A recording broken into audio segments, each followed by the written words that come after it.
A hole about the size of Switzerland or South Carolina keeps popping up in the Antarctic ice. This opening is growing steadily, and it took scientists half a century to figure out why. They found the answer with the help of seals. The scientists first spotted this gap, called Maud Rise Polynia, in the Weddell Sea in 1974. They were about to close the case as the hole disappeared, but it popped out again in the following 2 years, and then only in 2016. The giant hole is near Maud Rise, an underwater mountain. This type of hole is a polynia, a rare patch of open water surrounded by thick sea ice. In Antarctica, when winter hits, the ocean surface freezes, and sea ice spreads out to cover an area about twice as big as the continental United States. Along the coast, openings in the sea ice pop up every year. This happens when powerful coastal winds blow off the continent and push the ice away. But it's a whole lot rarer for these openings to form way out over the open ocean, hundreds of miles from land, where the water is thousands of feet deep. Researchers from several universities teamed up to study the Maud Rise Polynia using computer models and satellite images. They even recruited some Antarctic seals to help out. These seals wore tiny helmets on their furry round heads with tracker sensors attached to them. Thanks to these sciencey seals, the team could collect water data from the source. After the research, the scientists discovered that the hole resulted from a complex mix of factors. The wind, ocean currents, and the special shape of the ocean floor all work together, moving heat and salt up to the surface. In science talk, this swirling movement is called an Ekman transport. Ekman transport is what happens when wind messes with the surface of the ocean. When the wind blows across the water, it creates friction that grabs onto the top layer and pulls it along.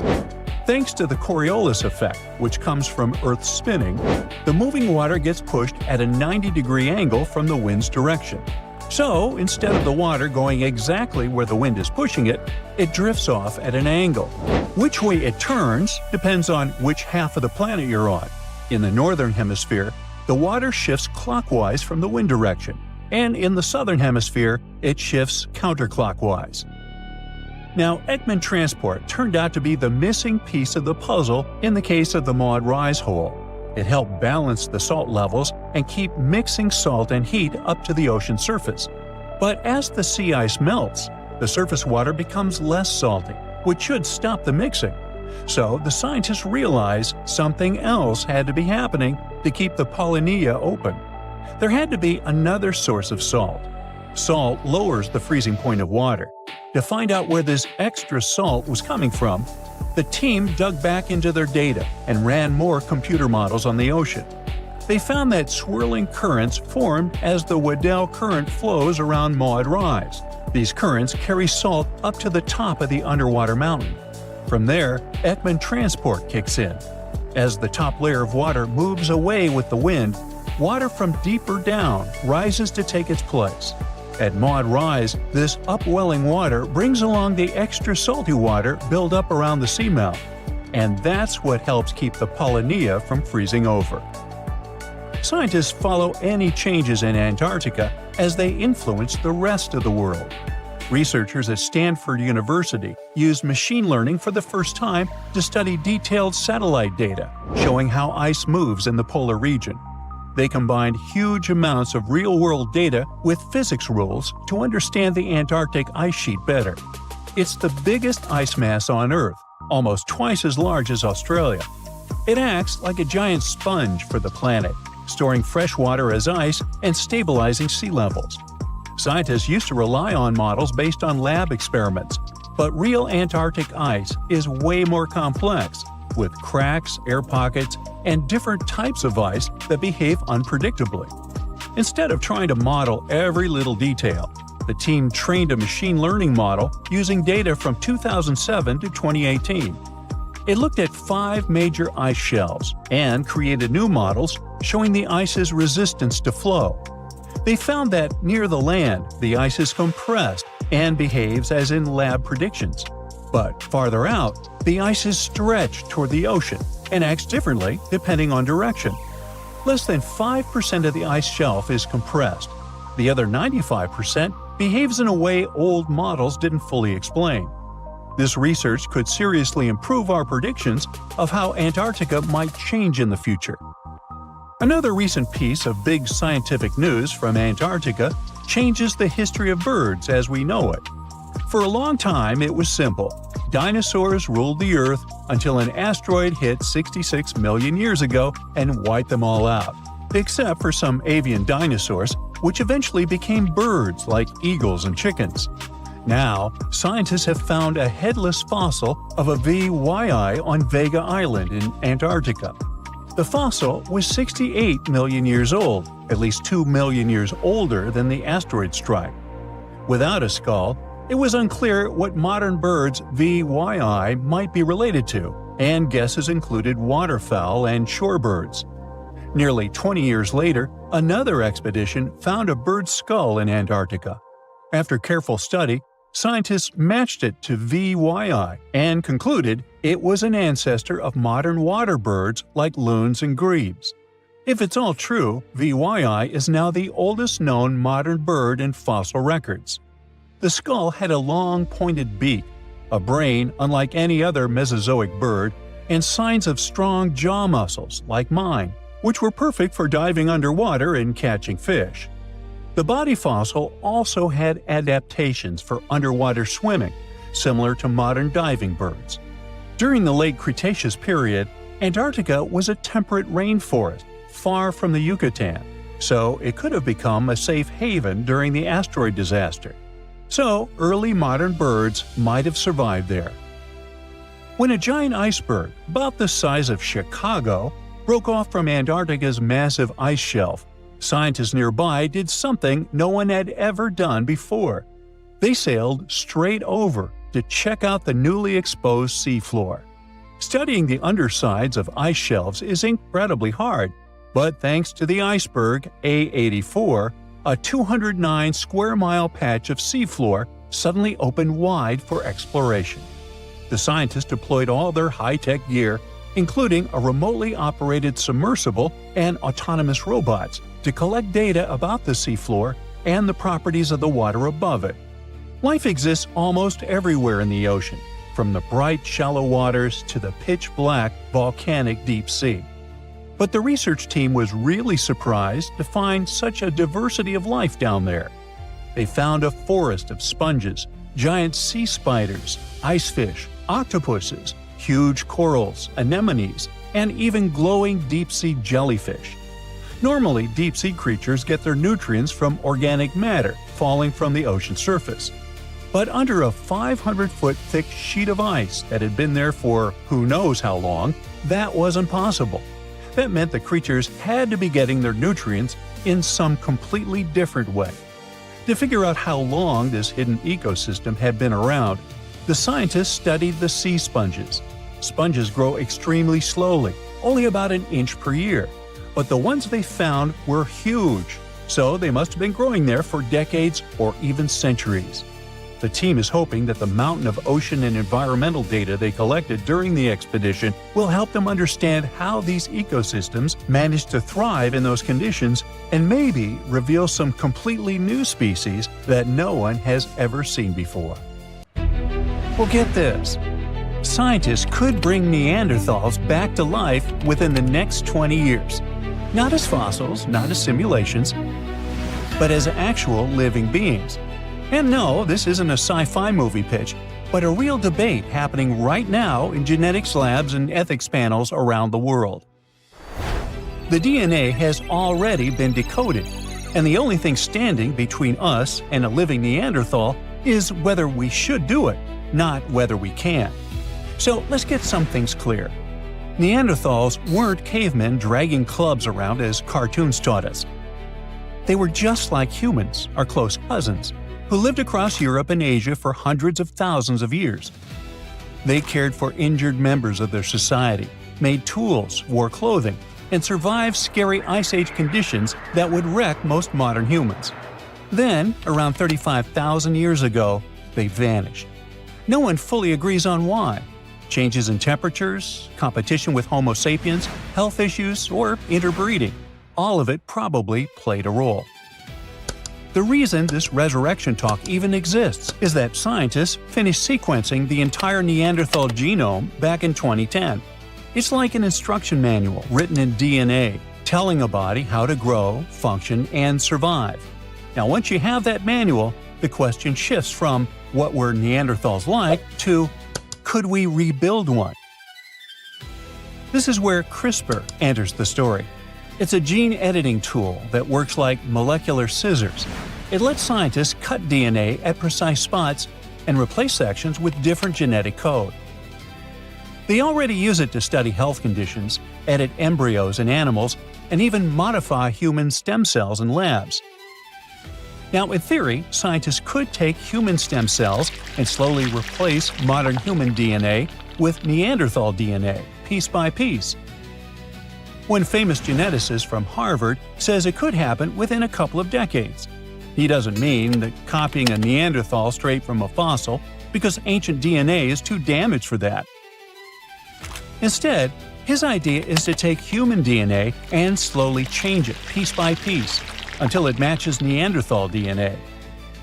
So it wouldn't be a copy from the past, but a modern human body rebuilt using Neanderthal instructions. Whoa! Scientists are willing to go through all that because they want answers to questions like why Neanderthals disappeared and we survived. How did their brains work compared to ours? Did they think differently, feel differently, or process language in unique ways? A living Neanderthal could answer questions that bones and fossils never can. Some researchers even think this could help modern medicine. Since Neanderthal genes influence immunity, metabolism, and inflammation, studying a full Neanderthal biology could reveal why certain conditions hit humans the way they do today. So, in a strange way, reviving them could help us. But all this excitement hits a wall made of ethics. A Neanderthal wouldn't just be a lab mouse, it would be a person. That single fact flips the entire project upside down. You can't treat a person like an experiment, even if science really wants answers. Being the only Neanderthal on Earth would be tough, to say the least. They'd have to live with no culture, no community, no one who would want to truly share their biology. They'd grow up surrounded by modern humans who would study them non-stop and forever label them as an experiment. So, critics of the idea are sure that kind of isolation could cause serious psychological damage. There's also the issue of consent, which the experiment would completely break. No Neanderthal can agree to being born into a modern world, raised by humans, studied for life, and used as proof of a theory. Consent is crucial in medical ethics, and you can't even test meds without it. Cloning a human ancestor would break that rule. Now, if we forget about ethics, there are also serious biological risks. No one knows how a reconstructed Neanderthal genome would behave in a modern human womb. Pregnancy alone could be dangerous. Development might not follow expectations. Immune reactions could go wrong. Even small genetic mismatches can cause massive problems when you're building a whole human from scratch, And even if everything worked out, the results might disappoint. One individual couldn't recreate Neanderthal society, and behavior comes from culture as much as DNA. Without a full population, the answers we get could be shallow, misleading, or incomplete. The debate on whether we should or should not bring back Neanderthals is so intense because the possibility of doing so is very real. Genetic engineering keeps accelerating, and the tools keep getting cheaper, faster, and more precise. Right now, no lab has approval to try this. No Neanderthal embryo exists. But scientists, ethicists, and state officials already argue about rules, limits, and red lines, which is another proof of how close it feels. It also brings up the big question of whether scientific curiosity has limits and who gets to decide them.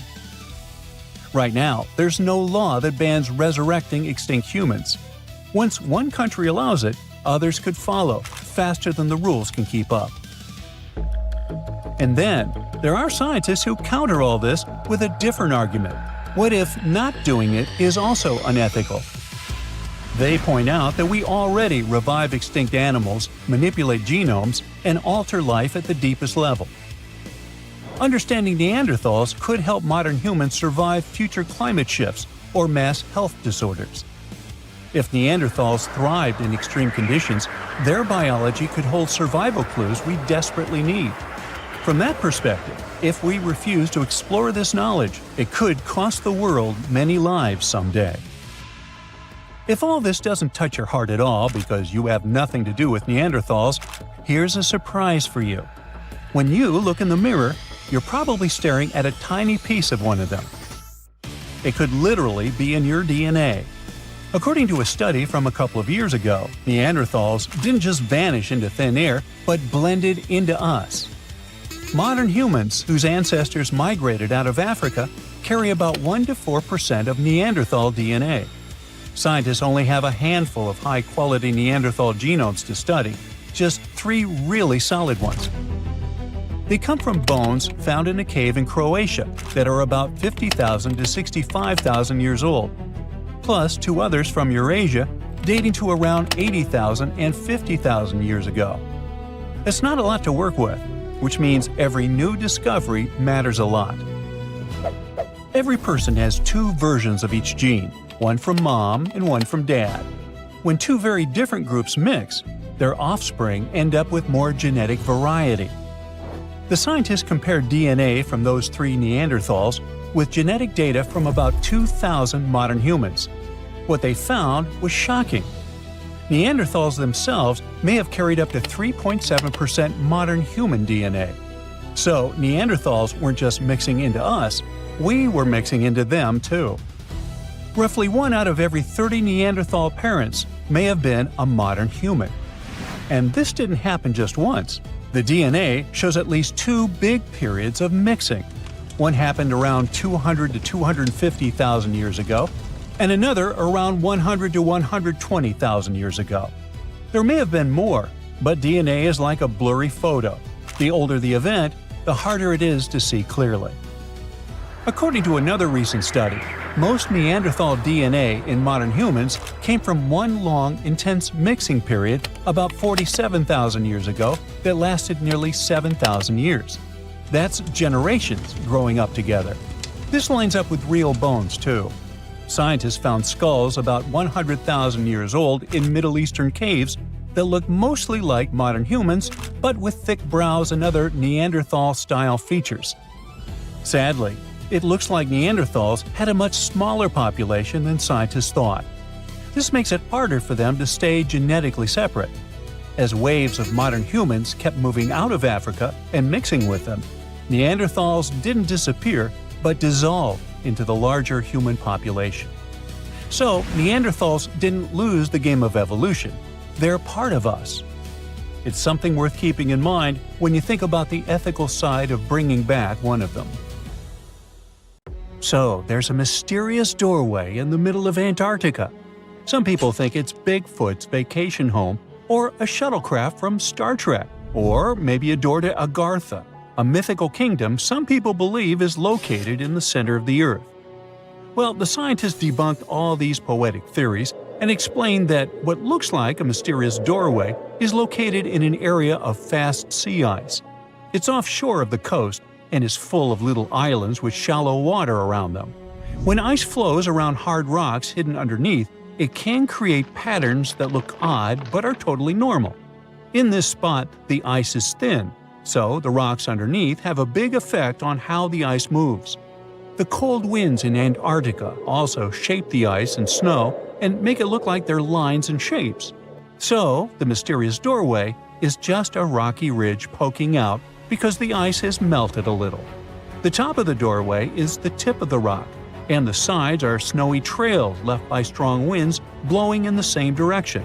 It's essentially an iceberg that got stranded and is melting in one place. One YouTuber found another out-of-place mysterious object more than 150 miles off the shore of Antarctica, a 400-foot-long ice ship. The internet went wild with theories like that this ship must have ended up there right from the Bermuda Triangle. But there was no scientific proof that it was a ship and not just a large chunk of ice.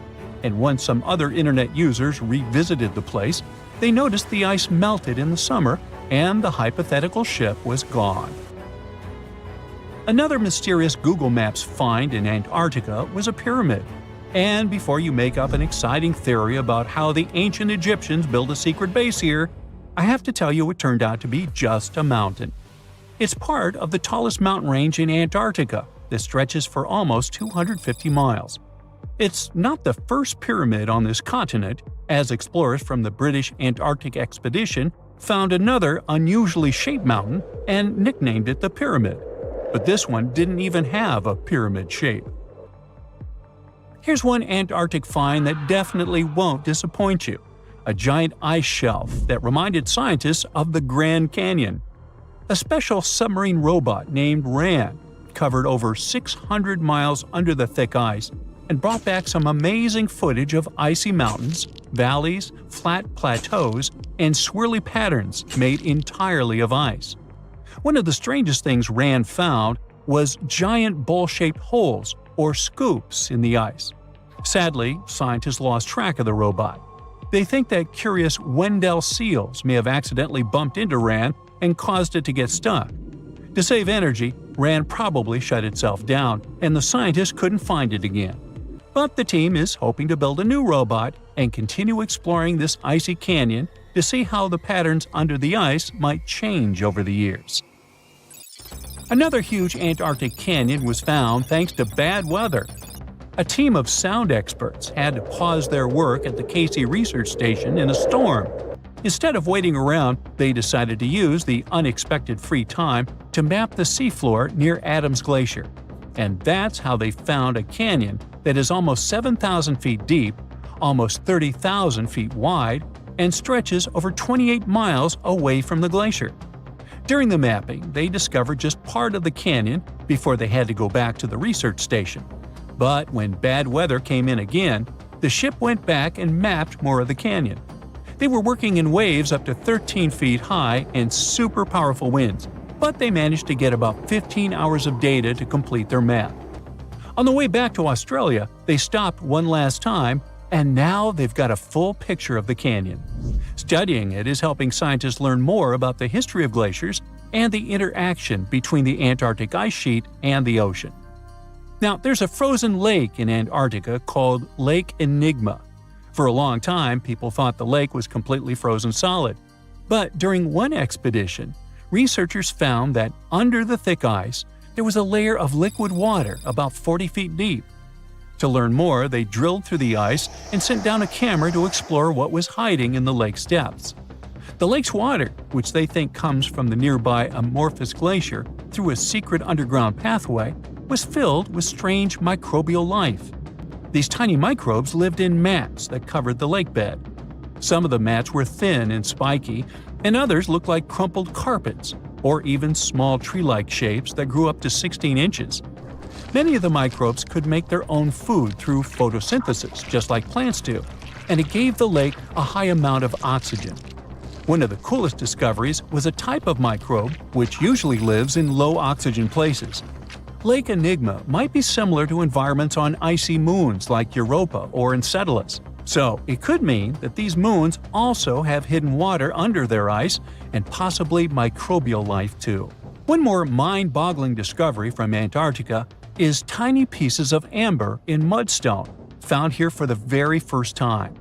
It took scientists years of studying incredibly well-preserved fossilized roots, pollen, and spores that they found back in 2017. Amber proves that resin-producing trees once grew in Antarctica, part of a lush rainforest that existed near the South Pole during the mid-Cretaceous period. Back then, disclaimer, I wasn't around then, the trees would have had to survive through months of darkness during the long Antarctic winters. Scientists believe they adapted by going dormant for a long time. The amber pieces the scientists found are tiny, but they are beautiful shades of yellow and orange with bumpy surfaces that show how the resin flowed out of the trees. This resin likely leaked out to protect the trees from insects. It was preserved because water quickly covered it and kept it safe from sunlight and air. A scientist was browsing through satellite images for brown trails of penguin waste and found 4 new colonies of emperor penguins at the base of the globe.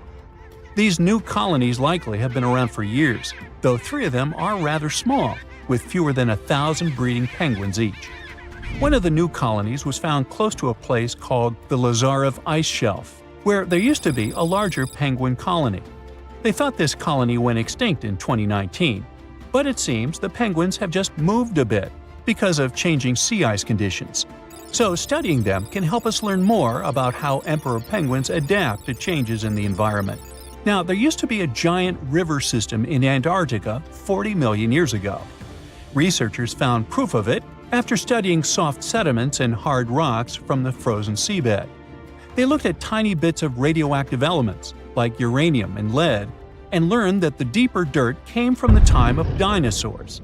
The dirt closer to the surface was younger and had an interesting pattern, like the kind you see in river deltas today, such as in the Mississippi River or Rio Grande. Scientists found tiny signs of life in the sand. The river that once flowed here started in the Trans-Antarctic Mountains and traveled 930 miles before it reached the sea. Researchers kept studying newer layers of dirt from about 20 million years ago. They hope this will help them predict what the Earth's weather patterns might be like in the future. You're down in one of those polar seas where the brinnacle, eerily called the finger of death, is born. It's a strange, almost otherworldly place, the deep ocean, where light barely reaches. Everything down there seems to have adapted to survive in darkness and intense cold. But even those truly hardy creatures aren't ready for what a brinnacle can do. When that briny, super-cooled water starts dripping down, a ghost story begins. The formation of these brinnacles is a fascinating process, like an underwater science experiment happening in real time. We know that when seawater freezes, it doesn't freeze like fresh water. Because of all the salt in it, it has to push out impurities to form the pure ice that floats at the top. This means the salty water, or brine, ends up trapped in channels and pockets within the ice. When it sees the light of day for the first time, a brinnacle resembles a pipe of ice reaching down from the underside of a layer of sea ice. At first, a brinnacle is very fragile and its walls are thin. But the continuous flow of colder brine supports the growth of the brinnacle. It also prevents it from melting. Otherwise, this process would be inevitable, caused by the brinnacle's contact with less cold surrounding water. As the ice accumulates and the walls become thicker, the brinnacle becomes more stable. Over time, the brine trapped inside gets squeezed out through tiny cracks, dripping down in this cold, heavy plume. Once that cold brine starts flowing downward, it begins freezing the seawater around it into a sheath of ice. That's why, instead of melting as it hits the water below, it forms this icy casing that protects it, helping it grow longer and stronger. The brinnacle keeps moving forward inch by inch, and this crazy downward spiral is almost unstoppable. And when it touches down on the seafloor, that's when the trouble begins for anything living nearby. Imagine being one of those creatures on the seafloor, maybe a sea star or an unsuspecting urchin just trying to make it through the day. And all of a sudden, you see this icy tentacle nearing you. It isn't just some cold water coming down. It's basically a net of ice moving down and spreading out. There's no escape, no way to predict its coming, and no chance for survival.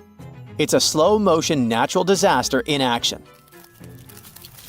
When a brinnacle reaches the seafloor, it continues to accumulate ice while the surrounding water freezes over. The brine keeps traveling across the seafloor in a downslope direction.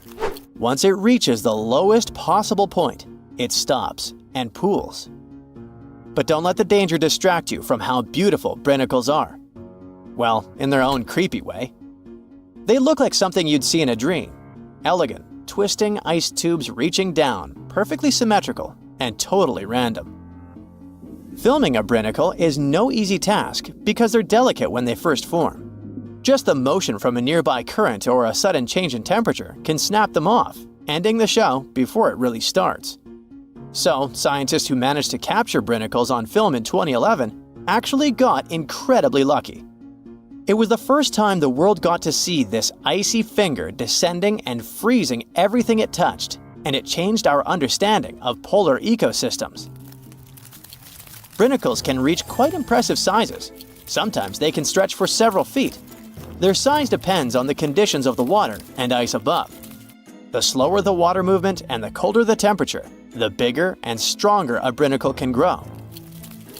But if the water's too deep or if there's too much movement in the current, the brinnacle is likely to break apart. It needs just the right balance to survive long enough to touch down and freeze over the ocean floor.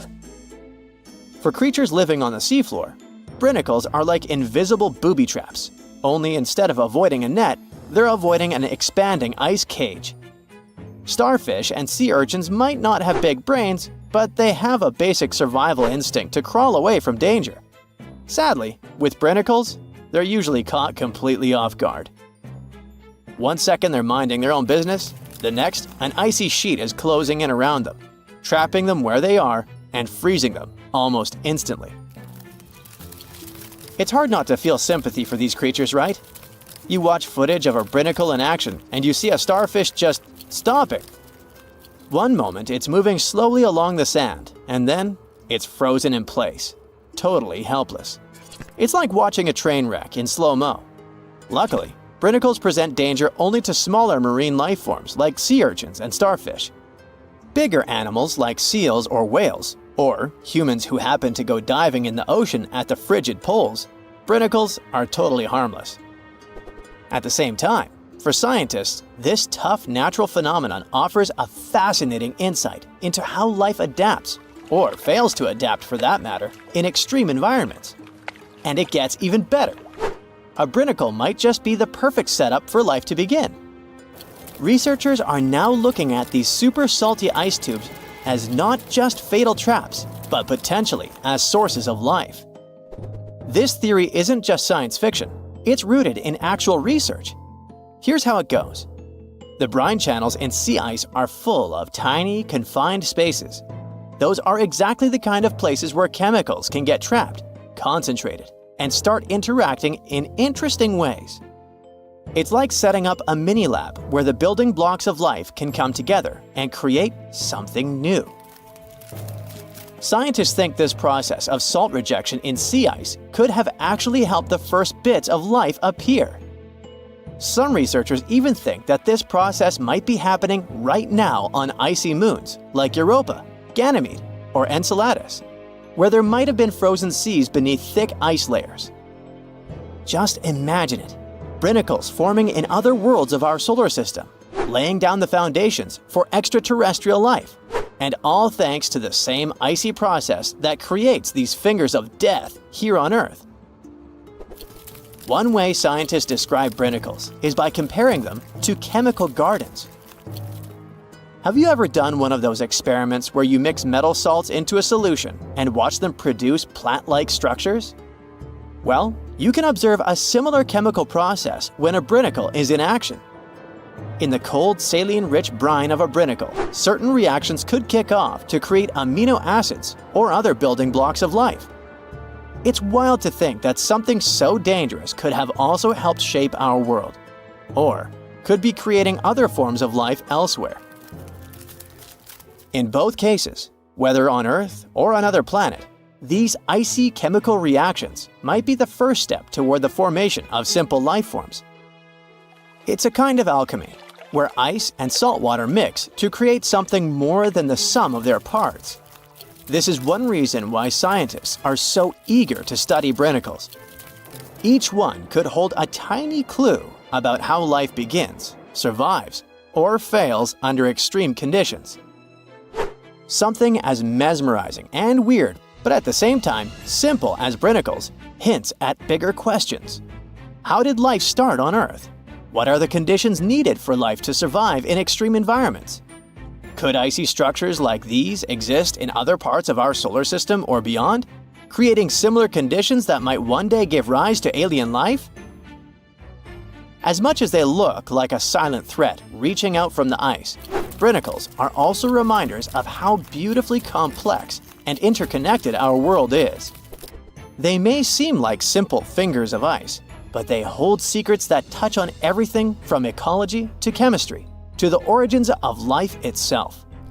So next time you hear about the ocean, remember that deep below in the darkest, coldest waters, something incredible and a little bit terrifying is happening right at this moment. The Loch Ness Monster is actually not from Scotland. Turns out, this real-life creature lived in the freezing waters of Antarctica about 70 million years ago. In 2019, researchers discovered fossils of a huge, prehistoric marine reptile that looked a lot like what people described as Nessie. This beast was terrifying, measuring up to 36 feet long with a massive giraffe-like neck. It also weighed around 15 tons, which is about the size of 3 elephants. Next up on our list of huge animals is a penguin. I know penguins aren't exactly what you'd call big, but scientists have just found what they think might be the biggest penguin ever, the Kumimamu fordyce. It's believed that these giant birds were hanging around New Zealand about 55 million years ago, and they were huge, weighing over 330 pounds. That's about 5 times the size of the emperor penguins, which are considered the largest penguins alive today. Now, let's move on from massive creatures to something much smaller. Meet B. manfredschmidti, a great ape that lived around 12 million years ago in what is now Germany. This creature is very special, as it's the tiniest great ape ever discovered. And when I say tiny, I really mean it. These ancient animals only weighed about 22 pounds. They were basically no bigger than a super chunky cat. If you think small creatures aren't scary, wait until you meet the electric blue tarantula. This newly discovered species from Thailand's mangroves has an almost otherworldly electric blue color. Its vibrant hue doesn't come from pigment, it is actually caused by the unique structure of its hair, which reflects blue light, making it look like an extraterrestrial being. We're going even further now, diving into the freezing pitch-black depths. At around 2,000 feet deep in the Andaman Sea, scientists found a new species of ghost shark, which they named Chimera supape. Their appearance is straight out of a horror movie. They have sleek, pale bodies, frills that look like feathers, and large, creepy eyes. These ghost sharks aren't actually sharks, but they are related, having diverged from their cousins about 400 million years ago. The good news is they're not too scary since they're only a bit bigger than a shoebox.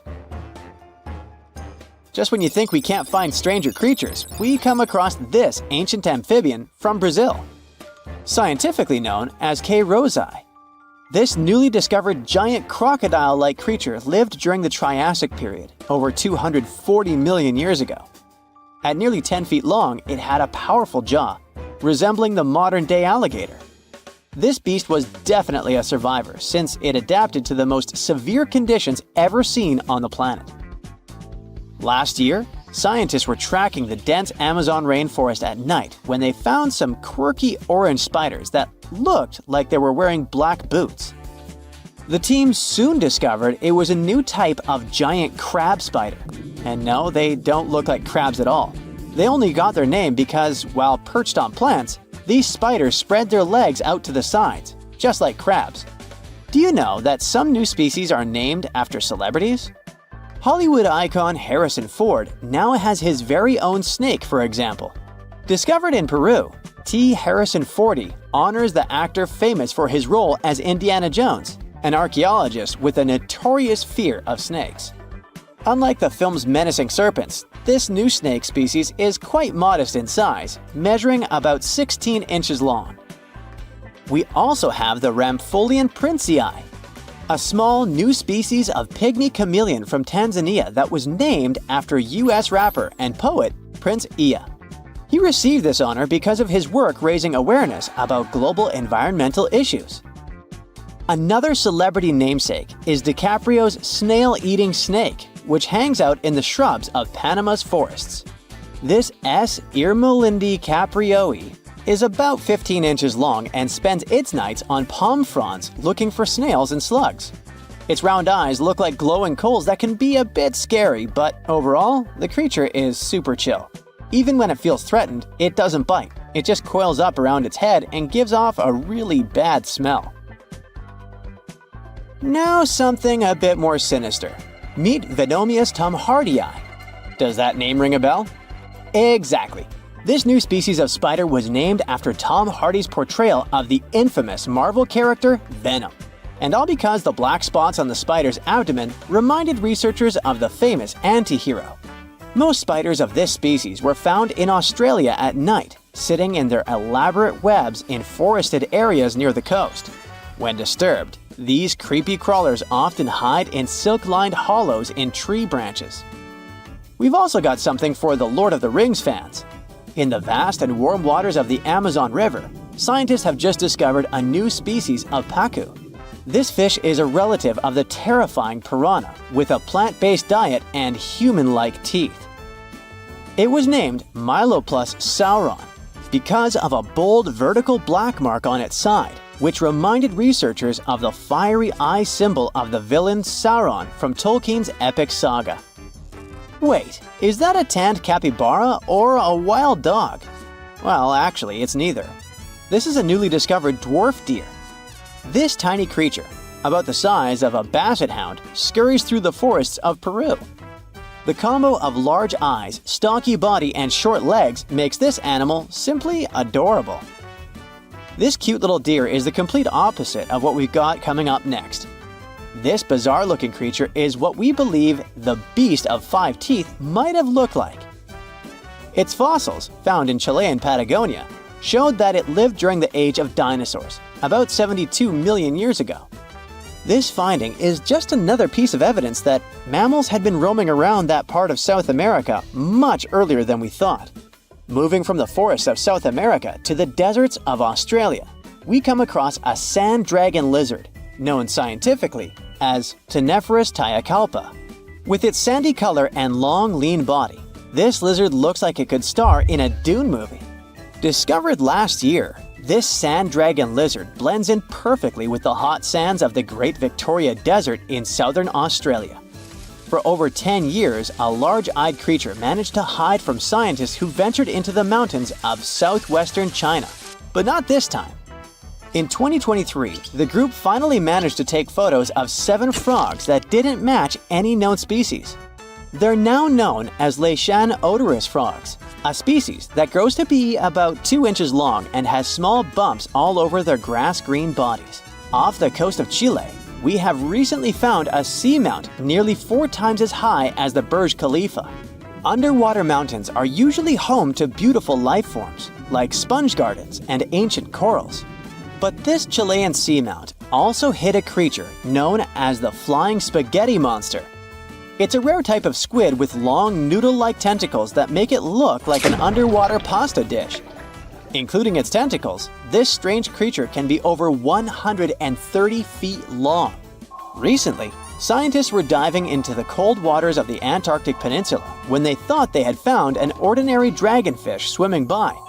But there was something unusual about this one. It turned out that this fish had 2 darker vertical stripes along its slender body. That's when they realized they were looking at a new species, the banded dragonfish. From bizarre sea creatures to a cute one.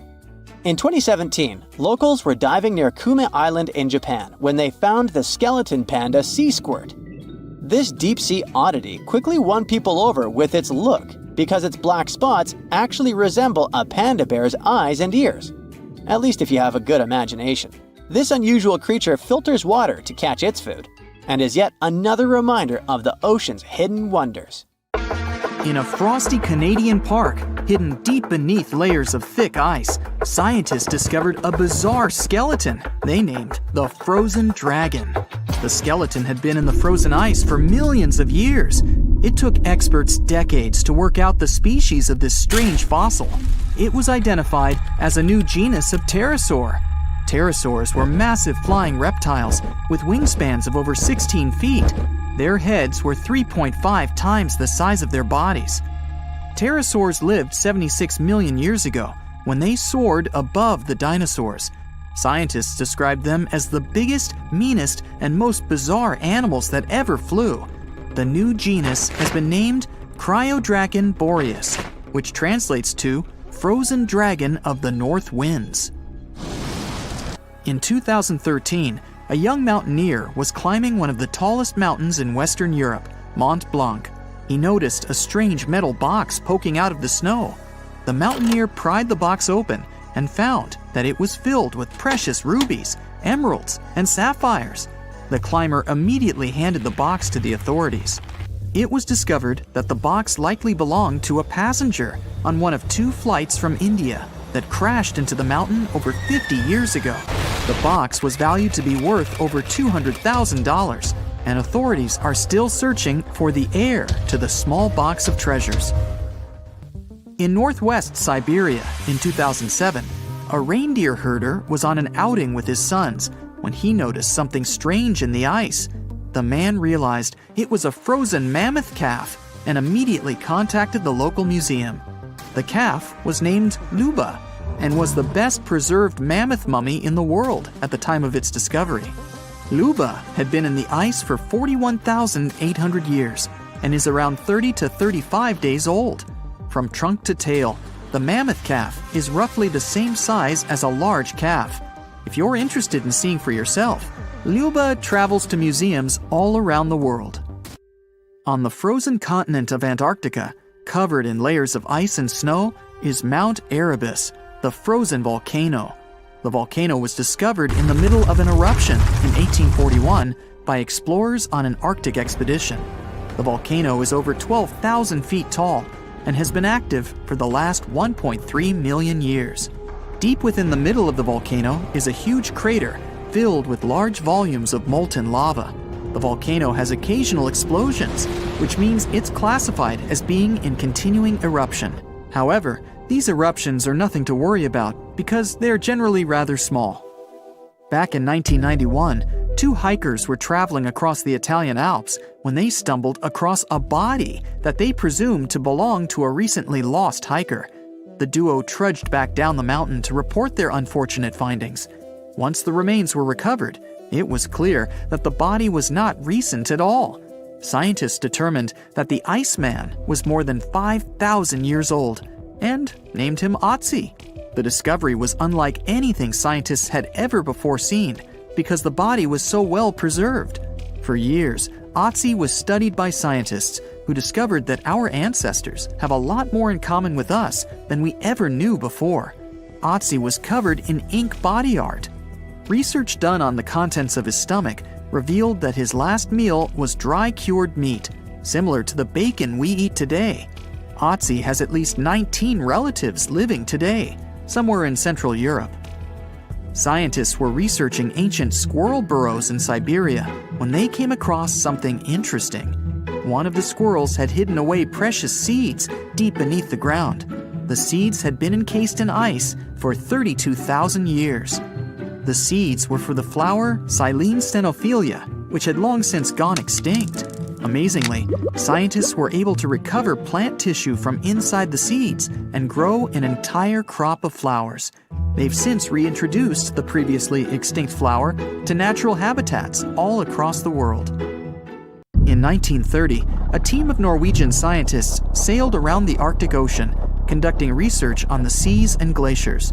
They reached White Island, a dangerous and icy land no human had set foot on before, or so they thought. The scientists were shocked to discover the tip of a small boat sticking out of the snow. Frozen inside the boat, they found scientific equipment and various personal items, including a jacket monogrammed S.A. Undre. They had discovered the wreck of the famous Undre Arctic balloon expedition.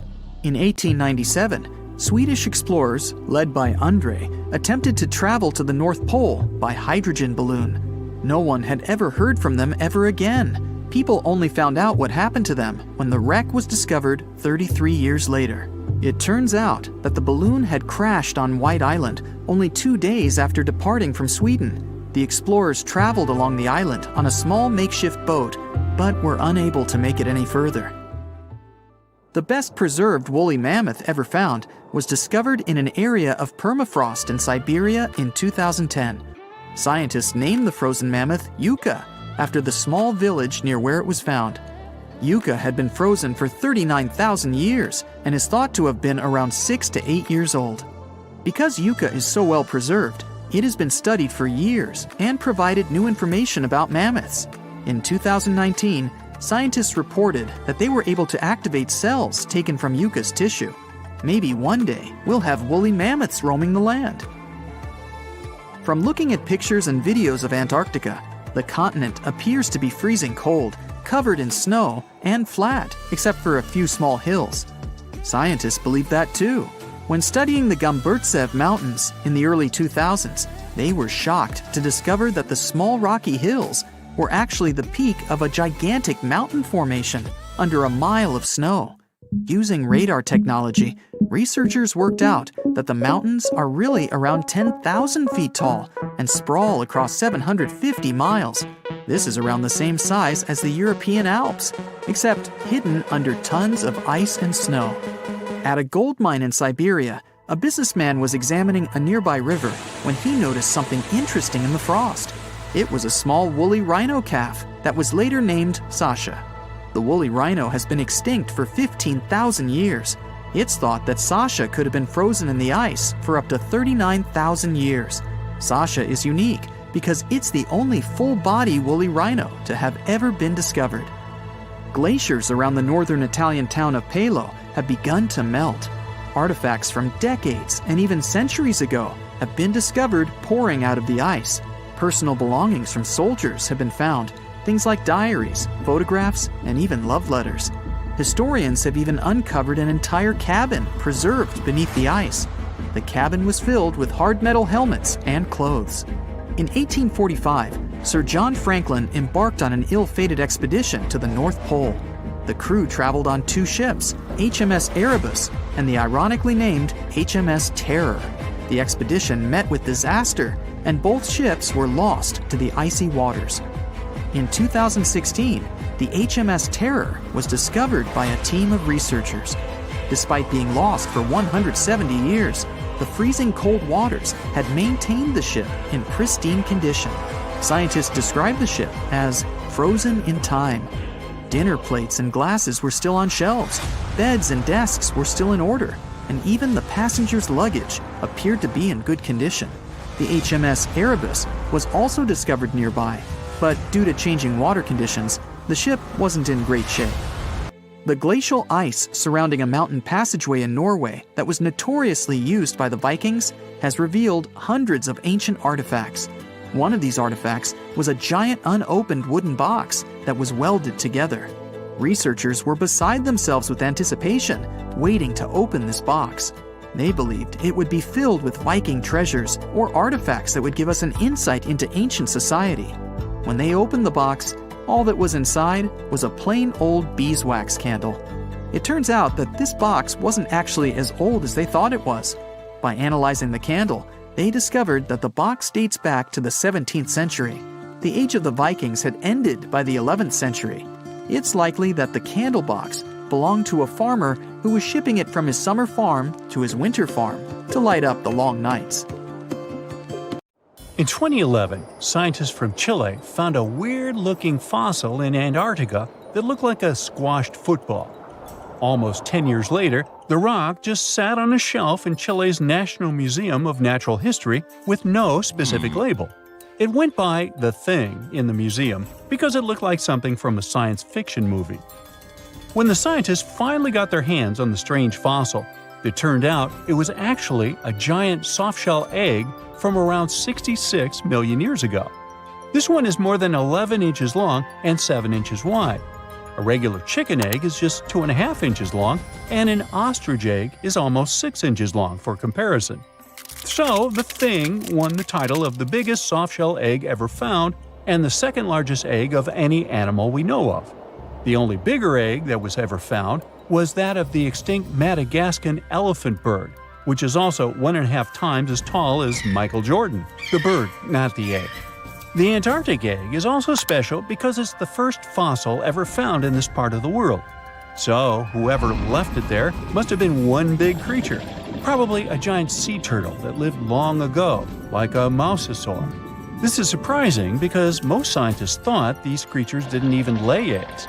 So this discovery could change what we know about them. The egg is also unique because it has a thin eggshell and no pores, which is totally different from most dinosaur eggs.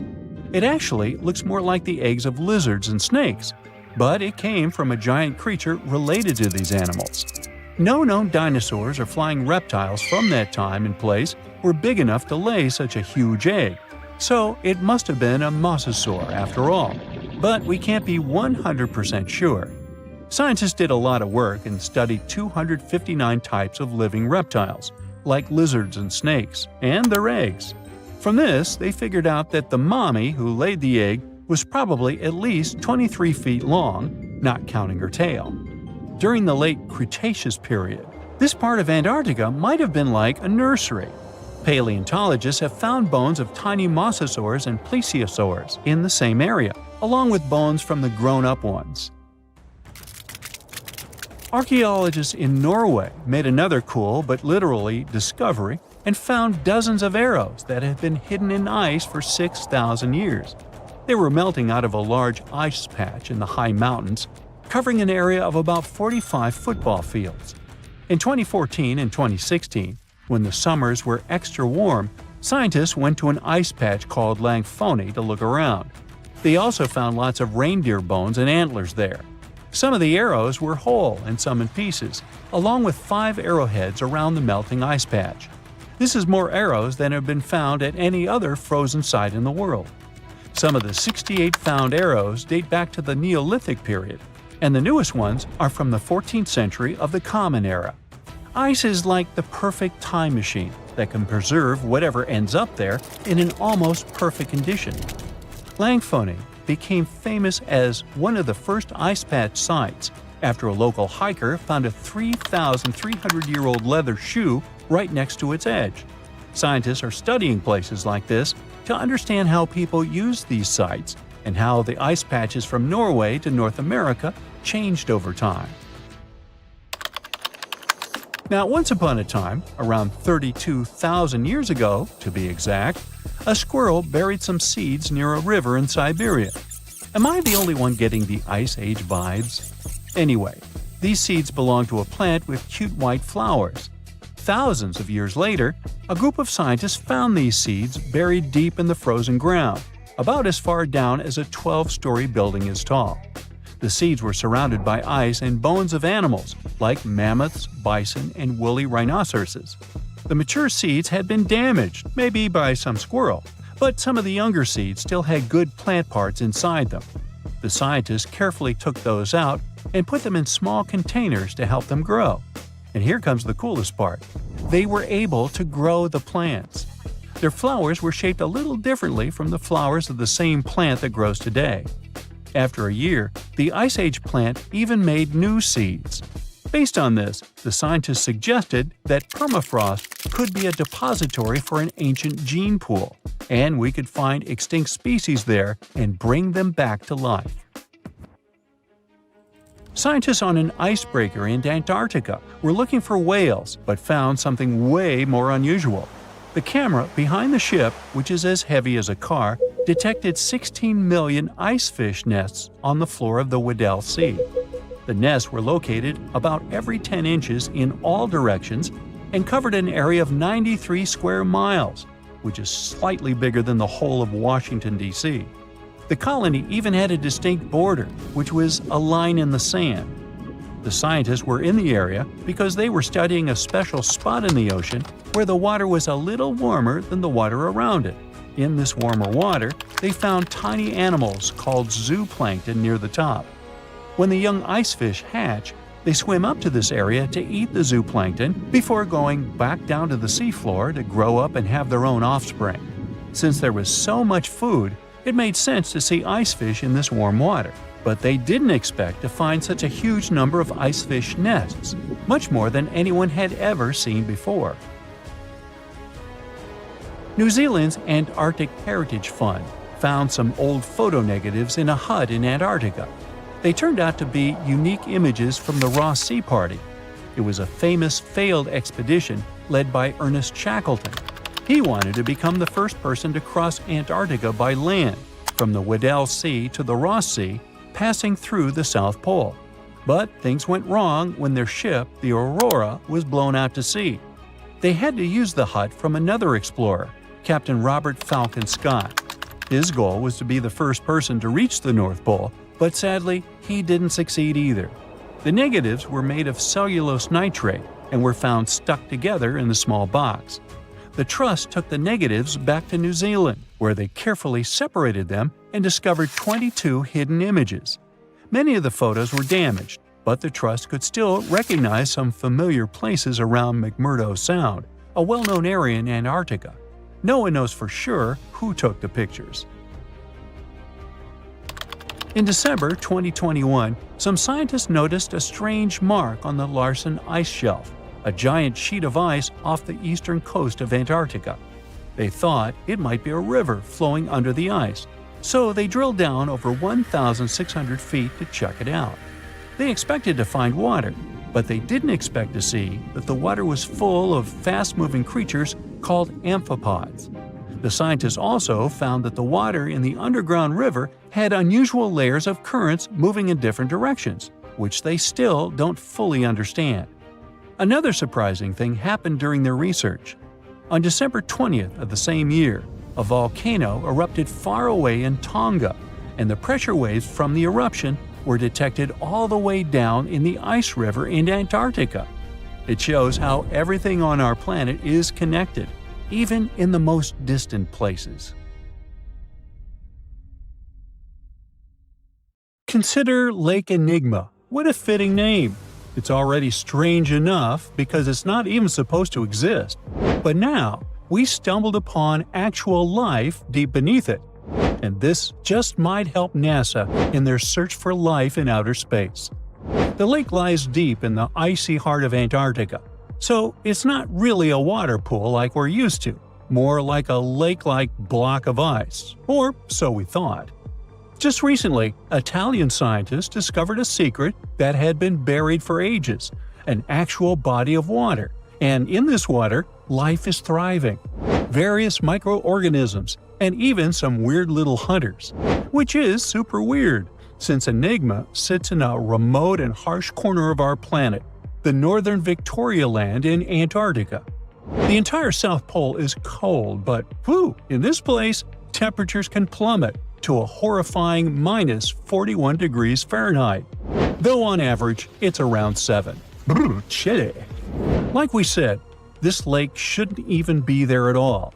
Antarctica is technically the largest desert on Earth, even though it's covered in snow, because it's super dry. There are zero rains, truly little snowfall, and the sun barely evaporates anything. And even if there is some water, the insane winds make sure to dry everything out super quickly. Putting on our thinking caps, this lake should lose an unimaginable 7 million cubic feet of water every year. Yet, the water remains. Why? No one knows. Scientists say there could be something deep underground that refills it constantly. They just have no idea what that might be. Maybe deep underground rivers, melting ice, or something else entirely. But hence the name, the Enigma Lake. The block of ice we mentioned is permanent and super thick, at least 36 feet of it, and that's higher than a 3-story building. So researchers decided to check out if there's anything beneath it. They used a so-called ground-penetrating radar, a super smart echo detector for the ground. This radar sends invisible radio waves into the Earth. When they hit something underground, like rocks, water, or anything else, they bounce back to the device. By measuring how long it takes for the signal to return and how strong they are, we can determine the distance and what exactly the radar hit. That's how animals like bats, whales, and dolphins can see underwater. And we humans stole this cool nature idea to research buried structures and hidden caves. Scientists used this device all over the Enigma surface. This way, they were able to create an entire map of this under-ice world beneath. The water itself wasn't surprising. It's the unique ecosystem in it that shocked them. Unfortunately, no secret monsters or extraterrestrial secrets this time. But there are microorganisms there, that may not exist anywhere else on Earth. Somehow, these creatures have managed to survive in complete isolation and extreme cold. It's not that we don't know these microorganisms, we've met them before, just not exactly like this. There are a couple groups hanging out down there. The first one is Bacteroidota. They love breaking down complex molecules, especially in your stomach, and help digest tough plant fibers. They mostly hang out inside us, but in the outside world, we might occasionally find them in soils and oceans. Then Actinobacteriota, genius chemists among bacteria. They decompose organic materials and help the soil get healthier. They're also famous for producing antibiotics, so we owe a lot of our medicine to them. The third one is Pseudomonadota. These guys weren't a surprise. They're crazy adaptable. They can thrive pretty much anywhere, from soil to water to the human body. Some of them are good, helping plants grow and in nutrient cycles, but others can be opportunistic pathogens. Ooh, bad guys. But what is actually a surprise is that Lake Enigma has tons of passibacteria. They're ultra small even for microorganisms and can barely do anything themselves. So they prefer to live in symbiosis or be little parasites, relying on their hosts for nutrients and other necessities. All these little chompers might be ancient. They could be remnants of a time before the lake froze over completely, which is hundreds of thousands of years ago. It's simply weird to encounter these bacteria in the Enigma lake, especially the little parasites. Paticibacteria usually love low-oxygen environments, but this lake is very oxygen-rich, not even mentioning an almost 40 feet of ice above. So all this means that even though we know who these guys are, this specific species might be new to us. They could have evolved with some unique adaptations and abilities using the lake's unusual chemistry. They probably rely on a super simple and delicate food web. Some of the microorganisms produce energy from light, well, whatever light gets down there, or the lake's chemicals. The symbiosis guys most likely survive by living on or inside their neighbors. Yep, these microscopic creatures hunt each other. Nope, things can't be peaceful even in a place like that. If we find out what their secret to survival is, we might learn more about chemistry, medicine, and even extraterrestrial life. Because if life can endure such extreme conditions, then it can probably appear pretty much anywhere, including our closest neighbors, Europa or Enceladus, the moons of Jupiter and Saturn. They definitely hide oceans beneath their frozen surfaces, and now there's a very high chance there might be some life there. Antarctica must be the closest thing we have to extraterrestrial exploration before we actually land on other planets. It's full of hidden mysteries and surprising creatures. Even outside of Lake Enigma, the South Pole harbors life. Just take the McMurdo Dry Valleys, which are often referred to as Earthly Mars. These are among the most mysterious and extreme places on our planet. They're stretching across Victoria Land in Antarctica, and this is one of the driest places on Earth. Makes sense if you remember the name. Surprisingly, unlike other parts of the South Pole, this land is almost entirely devoid of snow and ice, just lots of super cold ground. There might even be some sand dunes nestled here and there between the rugged mountains. The ground is mostly covered in loose gravel, scattered with ancient rocks made of granite, and something interesting called gneiss, just spelled differently. It's the type of rock that's been through a lot, literally. It's usually born when granite and sedimentary rocks have to endure insane pressure or horrifying heat for a while, a process called metamorphism. These conditions are so intense that they literally rearrange the minerals into layers. That's why gneiss has such beautiful foliated looks. It's the planet's version of baking a layered cake. It's amazing because this place is almost exactly the way it was millions of years ago. These valleys are frozen in time, and they give us a little glimpse into Earth's distant past. And that includes life.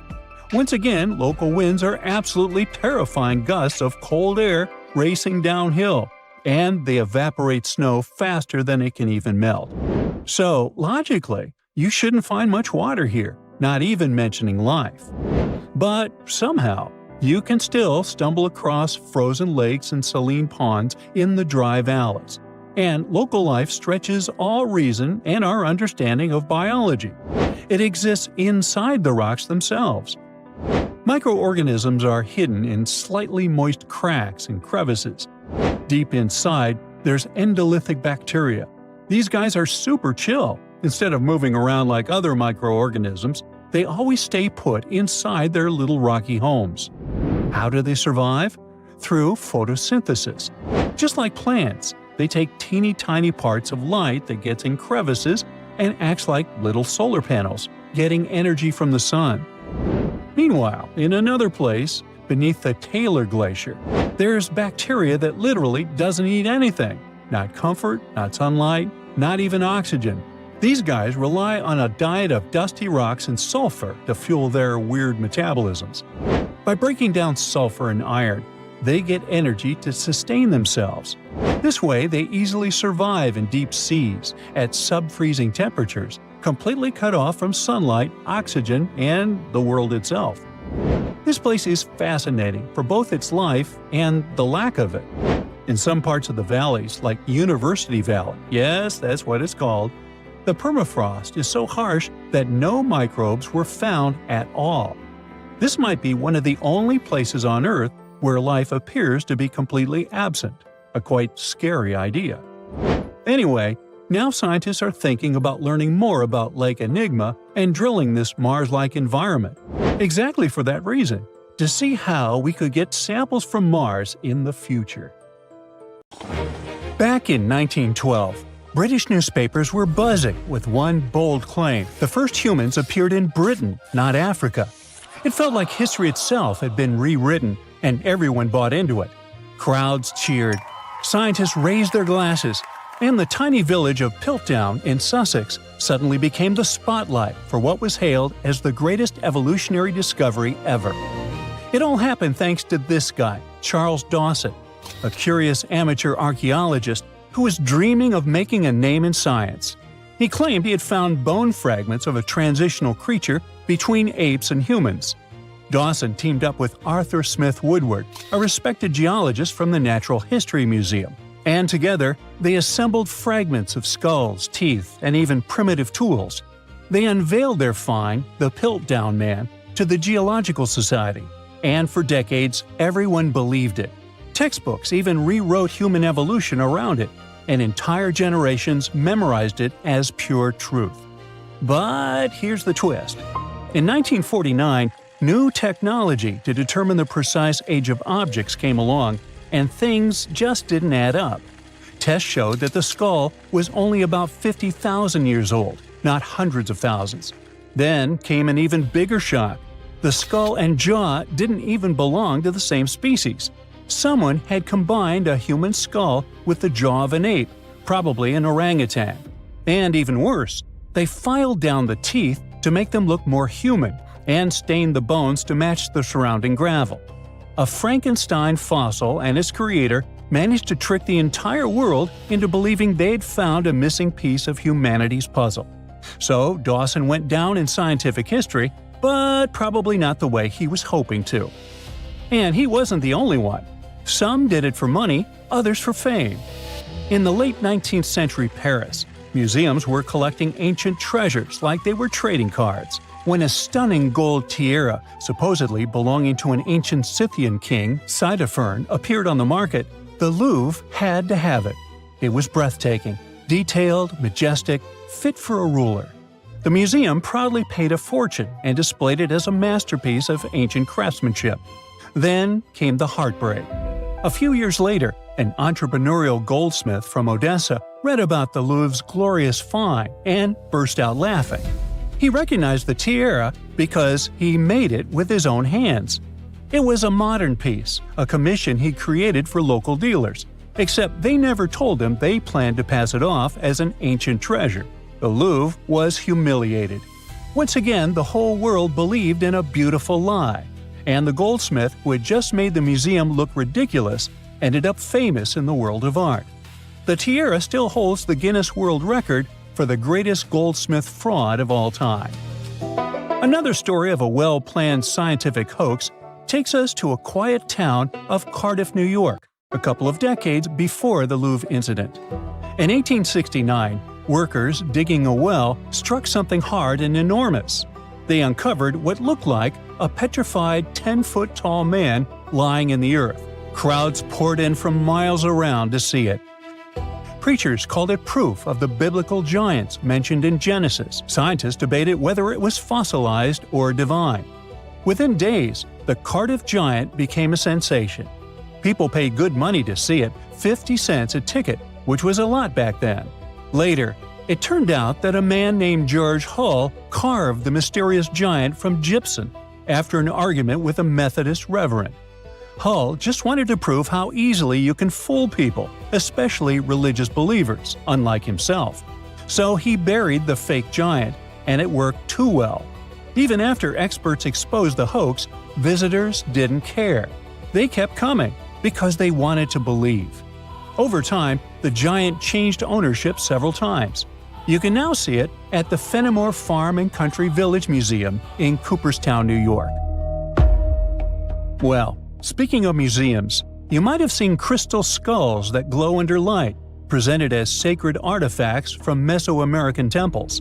Yes, that skull from an Indiana Jones movie with ancient Aztec powers or even extraterrestrial energy. So, museums displayed such skulls proudly until scientists at the British Museum and the Smithsonian decided to give them a closer look. And what they found shattered the myth. They found that the skulls were made with modern rotary tools and abrasives that ancient carvers didn't have. In other words, someone in the 1800s or 1900s made them using modern machinery and fooled the world. They weren't messages from deities or some advanced creatures from space, just very fancy paperweights that tricked so many people into believing in some ancient superpowers. Well, let's jump several decades closer to the present day, shall we? In the 1960s, Yale University revealed what looked like a discovery that could rewrite world history: a 15th century map showing North America labeled Vinland. It meant Vikings had mapped America long before Columbus. The headlines were sensational.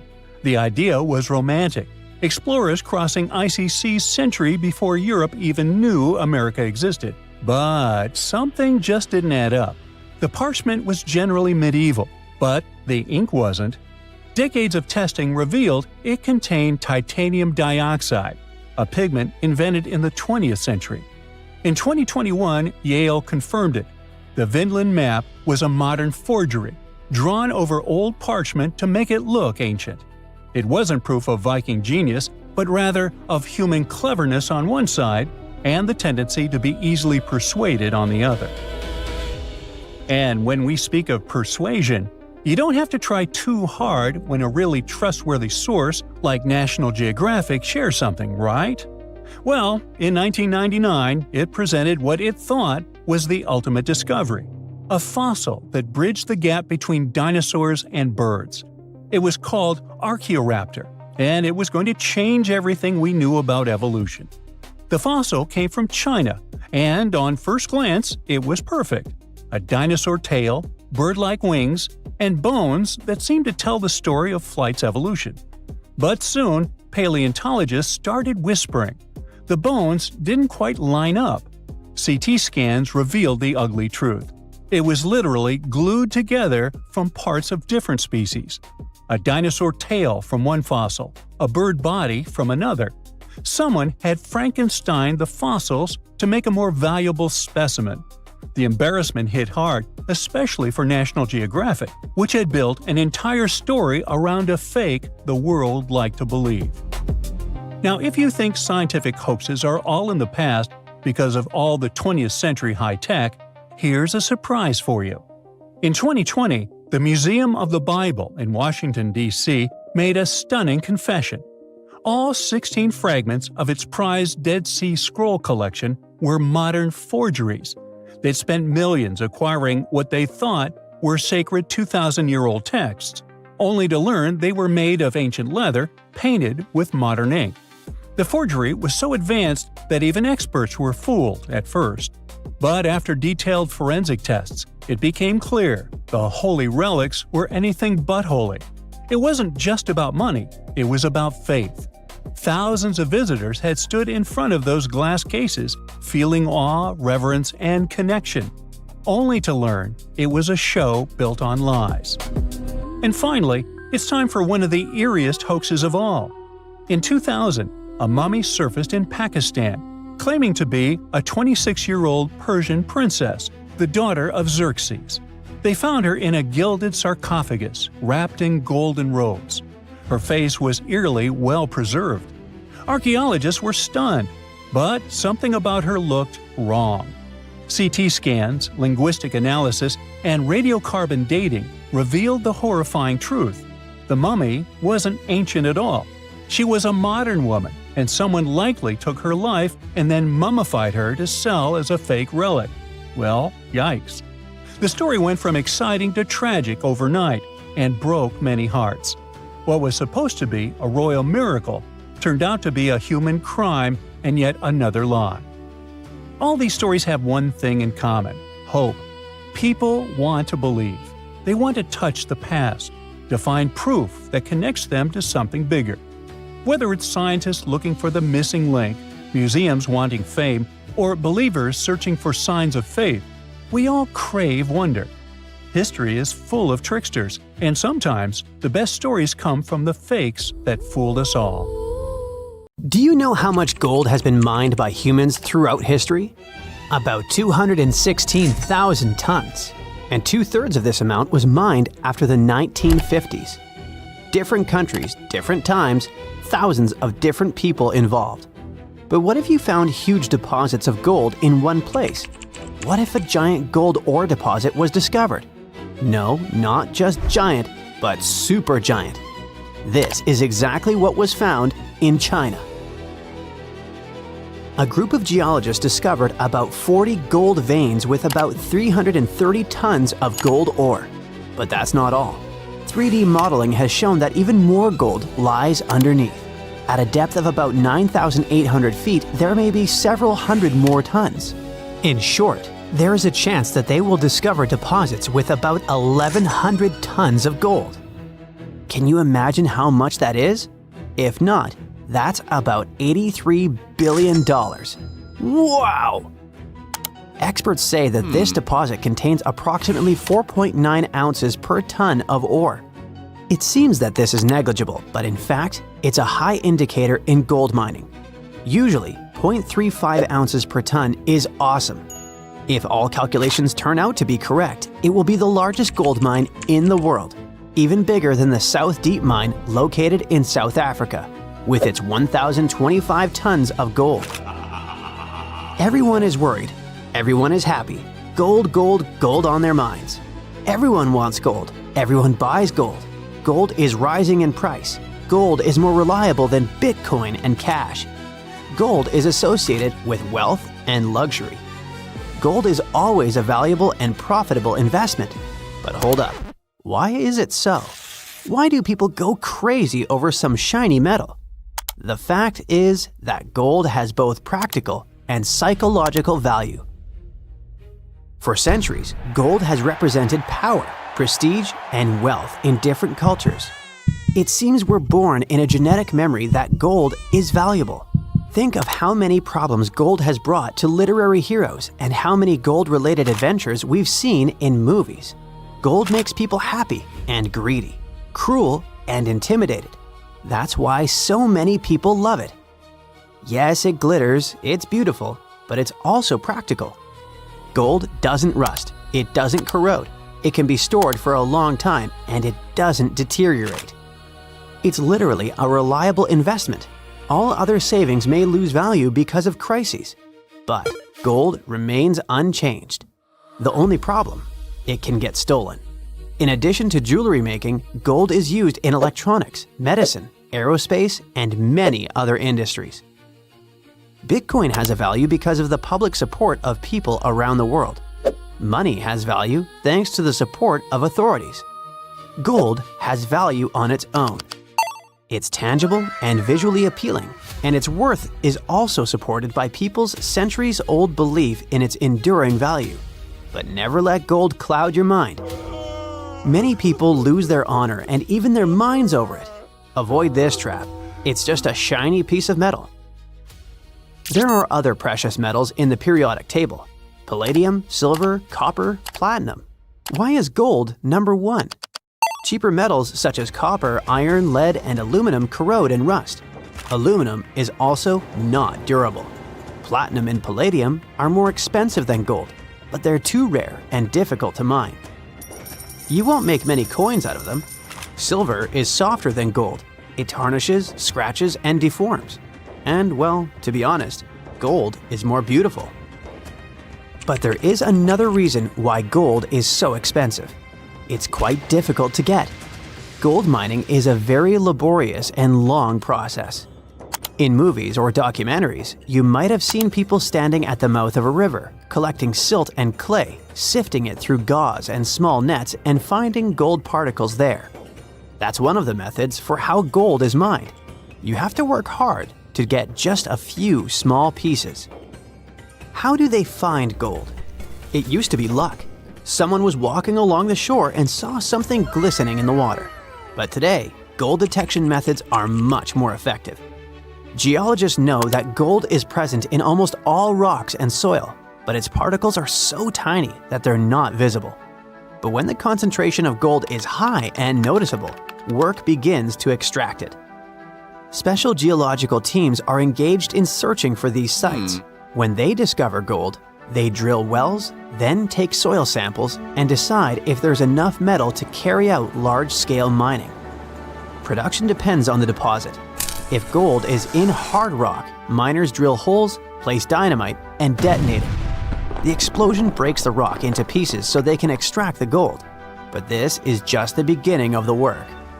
After collecting large pieces of rock, workers take them to factories to extract valuable material. At the first stage, specialists break large pieces of rock into smaller ones. Using crushing machines, they grind the ore into tiny pieces, similar to gravel. This gravel then enters rotating drums filled with steel balls. The drums spin, and the balls grind the gravel into powder under pressure.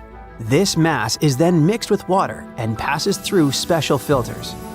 After that, gold is extracted from the ore using chemical solvents and complex purification systems. It adheres to carbon, then is separated from it, followed by several additional processes, including electrolysis and further purification. At the end, the gold is melted and separated from impurities, then poured into ingots and sent to other plants for further processing. Yes, it's a difficult and time-consuming process, and quite a long one. And it's not always profitable. You can find a deposit of precious metal, but it will be too expensive to extract it, and the amount of gold there won't be enough to make the effort worthwhile. Only 10% of the world's gold deposits contain enough precious material to pay back for its extraction and processing. There are many areas filled with gold. Do you know how many of them are suitable for productive mining? Less than 0.1%. So this is probably another reason why gold is so valuable. But is there any other material that causes a lot of excitement? Oh yes, this material is called liquid gold. And this is helium. That's the gas used to inflate balloons. But this is not its main value. Helium is capable of reaching ultra-low temperatures, is superconducting, and is lightweight. Helium is used in medicine for diagnostics. For example, for magnetic resonance imaging. Helium cools nuclear reactors and maintains rocket fuel temperatures during launch. Divers breathe a mixture of helium and oxygen during deep dives to avoid diseases associated with pressure changes. Helium is crucial for the modern world. Another precious material is graphene. It's not just one of the most durable materials in the world, it's a highly conductive material. Heat and electricity pass through graphene easily, which makes it very promising for the development of what? Considering that graphene is also flexible, water-repellent, non-toxic, and has antibacterial properties, it's suitable for developing everything. Medical equipment, mechanical engineering, electronics, construction, logistics, energy conservation, space and underwater industries, and much more. Scientists believe that graphene has the potential to enable revolutionary new technologies that could change the lives of all people. Something similar happened with silicon, which is actively used to create semiconductors and rechargeable batteries. It's possible that without silicon, we wouldn't have smartphones, laptops, and other electronic devices. Graphene may also lead to a new technological leap. When the world switches to renewable sources of energy and uses electric transport, graphene can become technological gold. During tests, graphene batteries have shown that they charge more than 70 times faster than regular ones and last 3 times longer. At the same time, they're cheaper and environmentally friendly. Okay, that sounds cool, but where do we get this graphene? It's obtained from graphite, which lies in the bowels of the Earth. One of the largest graphite deposits is located in South Australia. 200 million tons of high-quality graphite.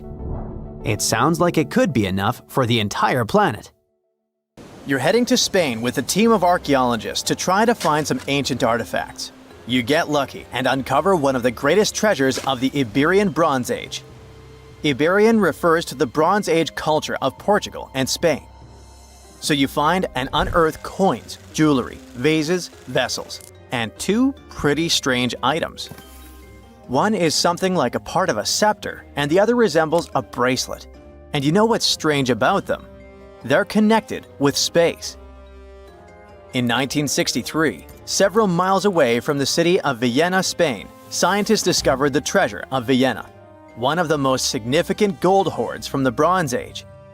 Interestingly, are there bronze treasures from the Golden Age? Never mind. All the gold found dates back to sometime between 1500 and 1200 BCE, except for that scepter and bracelet. They were made by inhabitants of another planet, so their production date is unknown. Okay, that's a joke. However, a small part of this joke is true. When scientists studied the found gold, they discovered that those 2 items were made of iron. So what, you might think? Well, the catch is that in the Bronze Age, people didn't mine or manufacture iron. Work with this metal began around 850 BCE, about 400 to 700 years after the creation of the treasure of Vienna. How is this possible? A clue to this mystery can be found in ancient Egypt. In the tomb of Pharaoh Tutankhamun, an iron dagger was found, which was also made of similar iron. But this dagger was much more valuable than all the others. And that's because it was made from a space object, a meteorite. Yeah, that bracelet and scepter were also made of meteoritic iron. Its difference from Earth metal is that cosmic iron has a high nickel content, so it all makes sense. People from the Bronze Age couldn't mine iron from the deep bowels of our planet, but nothing prevented them from collecting iron falling from the sky. Just imagine how cool it is to have jewelry or a dagger made of material that has traveled millions of years through the vast expanses of space. Perhaps it even contains particles of an ancient extinct star. Today, these 2 artifacts from the treasure of Vienna are the oldest recorded items in the Iberian Peninsula made of meteoritic iron. Now, with everything in its place, you can turn your attention to all the wealth of the treasure of Vienna. It contains 66 items: bowls, bracelets, bottles, gold jewelry, 3 silver bottles, and an amber gold button. 22 pounds of ancient gold. People hid it, and only after 3,000 years we were able to discover it. This archaeologist's dream can be found in the Vienna Museum, where exhibits from different time periods are presented, from prehistoric times like 50,000 years ago to the present day. Items from the Iberian period, from the Roman period, from the Arab civilization. You can find not only jewelry and coins, but there are also remnants of columns, ceramics, and other architectural artifacts. The collection is considered one of the most important prehistoric treasures of Europe. And the coolest thing is that you can see it all with your own eyes for just €2, which is about $2. Go to Vienna, find the museum, and enjoy. Hey buddy, I heard you have a metal detector. Could you help me find a hammer I left somewhere in the field? Your old farmer friend asks. You take a metal detector and go searching, but instead of a hammer, you find hundreds, even thousands of silver coins worth $2 million. You're so happy that the farmer lost that hammer, and now you're rich. Stop. Considering that this land belongs to the farmer, would you tell him about the find or take it with you? In reality, neither of these options happened. In 1992, Eric Laws was helping a farmer search for a lost hammer in a field near Hoxne, Suffolk, England. The metal detector stumbled upon a hidden treasure, a huge one. There were silver spoons, gold jewelry, more than 500 gold coins, and about 14,000 silver ones. Eric Laws accidentally discovered the largest collection of gold and silver from the late Roman period in Britain. Unfortunately, or perhaps fortunately, he and the farmer didn't receive the treasure. It's now in the British Museum. Let's move away from the farmer's field to somewhere on the Mediterranean coast. Imagine you're a scuba diver. There was a strong storm yesterday, but now with the water calm, you dive in and discover the seabed covered with gold dinars. This story happened in 2015. The coins which the storm brought to the shore might have been minted even before the First Crusade that started in 1096. This collection is one of the most impressive archaeological finds in the world. All these treasures surely can make the heads of those who find them spin, but they end up in a museum. And that's a good thing, because such wealth can drive a person crazy. A metal detector and a diving suit helped people discover ancient treasures. What's next? How about a dog? Yes, it could be perhaps a great replacement for a metal detector, by the way. So in 2013, two people were walking their dog in Northern California on their property. Suddenly, they discovered a rusty can filled with coins minted from 1847 to 1894. There were about 1,500 coins, and they all were gold. Another chance for a carefree, rich future? Not this time. The find caused a lot of controversy among specialists. There was one version, according to which these coins could have been stolen from the US Mint. But later, the US Mint debunked this suggestion as they'd never had this gold in their storage. Anyway, it's interesting what the point was in hiding it all in someone else's yard. Some thief risked their freedom and life to get rich. When they succeeded, they just hid the coins as if they never existed. What a strange deal. Coins, jewelry, meteorite items, it's all cool. But let's end our video with something grand and epic. Archaeologists were conducting research near the Mediterranean coast of Egypt and discovered a treasure trove inside a sunken temple and sanctuary. Despite the waves, earthquakes, and seawater, the massive find was preserved in a not bad condition. The temple was built a very long time ago and collapsed in the middle of the 2nd century BCE. It was an important structure in ancient Egypt. People considered this place holy. Pharaohs came to the temple to seek help from the higher powers of Egyptian mythology to obtain titles for their rule. Titles of kings of the universe. For many people, this place was like the center of the universe, and now it lies forgotten on the seabed, almost ruined. Time spares nothing. Researchers found out the temple had been part of an ancient port city. A long time ago, an earthquake occurred in this area and destroyed the city. Tidal waves softened the ground and dragged the town into the Mediterranean Sea. While studying the temple, scientists found many secret treasures there: silver ceremonial instruments, gold jewelry, and alabaster vessels. In past times, people used them to store perfumes or greasy ointments called unguents. Perhaps in ancient Egypt, they weren't bad in the field of cosmetology. Near the temple, archaeologists discovered a Greek sanctuary. Apparently, the Greeks living in Egypt or coming here on business wanted to pay tribute to Aphrodite, so they created a small building in her honor. In that place, archaeologists found bronze and ceramic artifacts from different cultures. Scientists found out that the Greeks had permission to trade in the Egyptian city and even be its residents.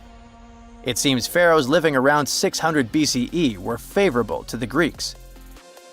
The profession of an archaeologist is very exciting. But what would you do if you found some ancient treasure?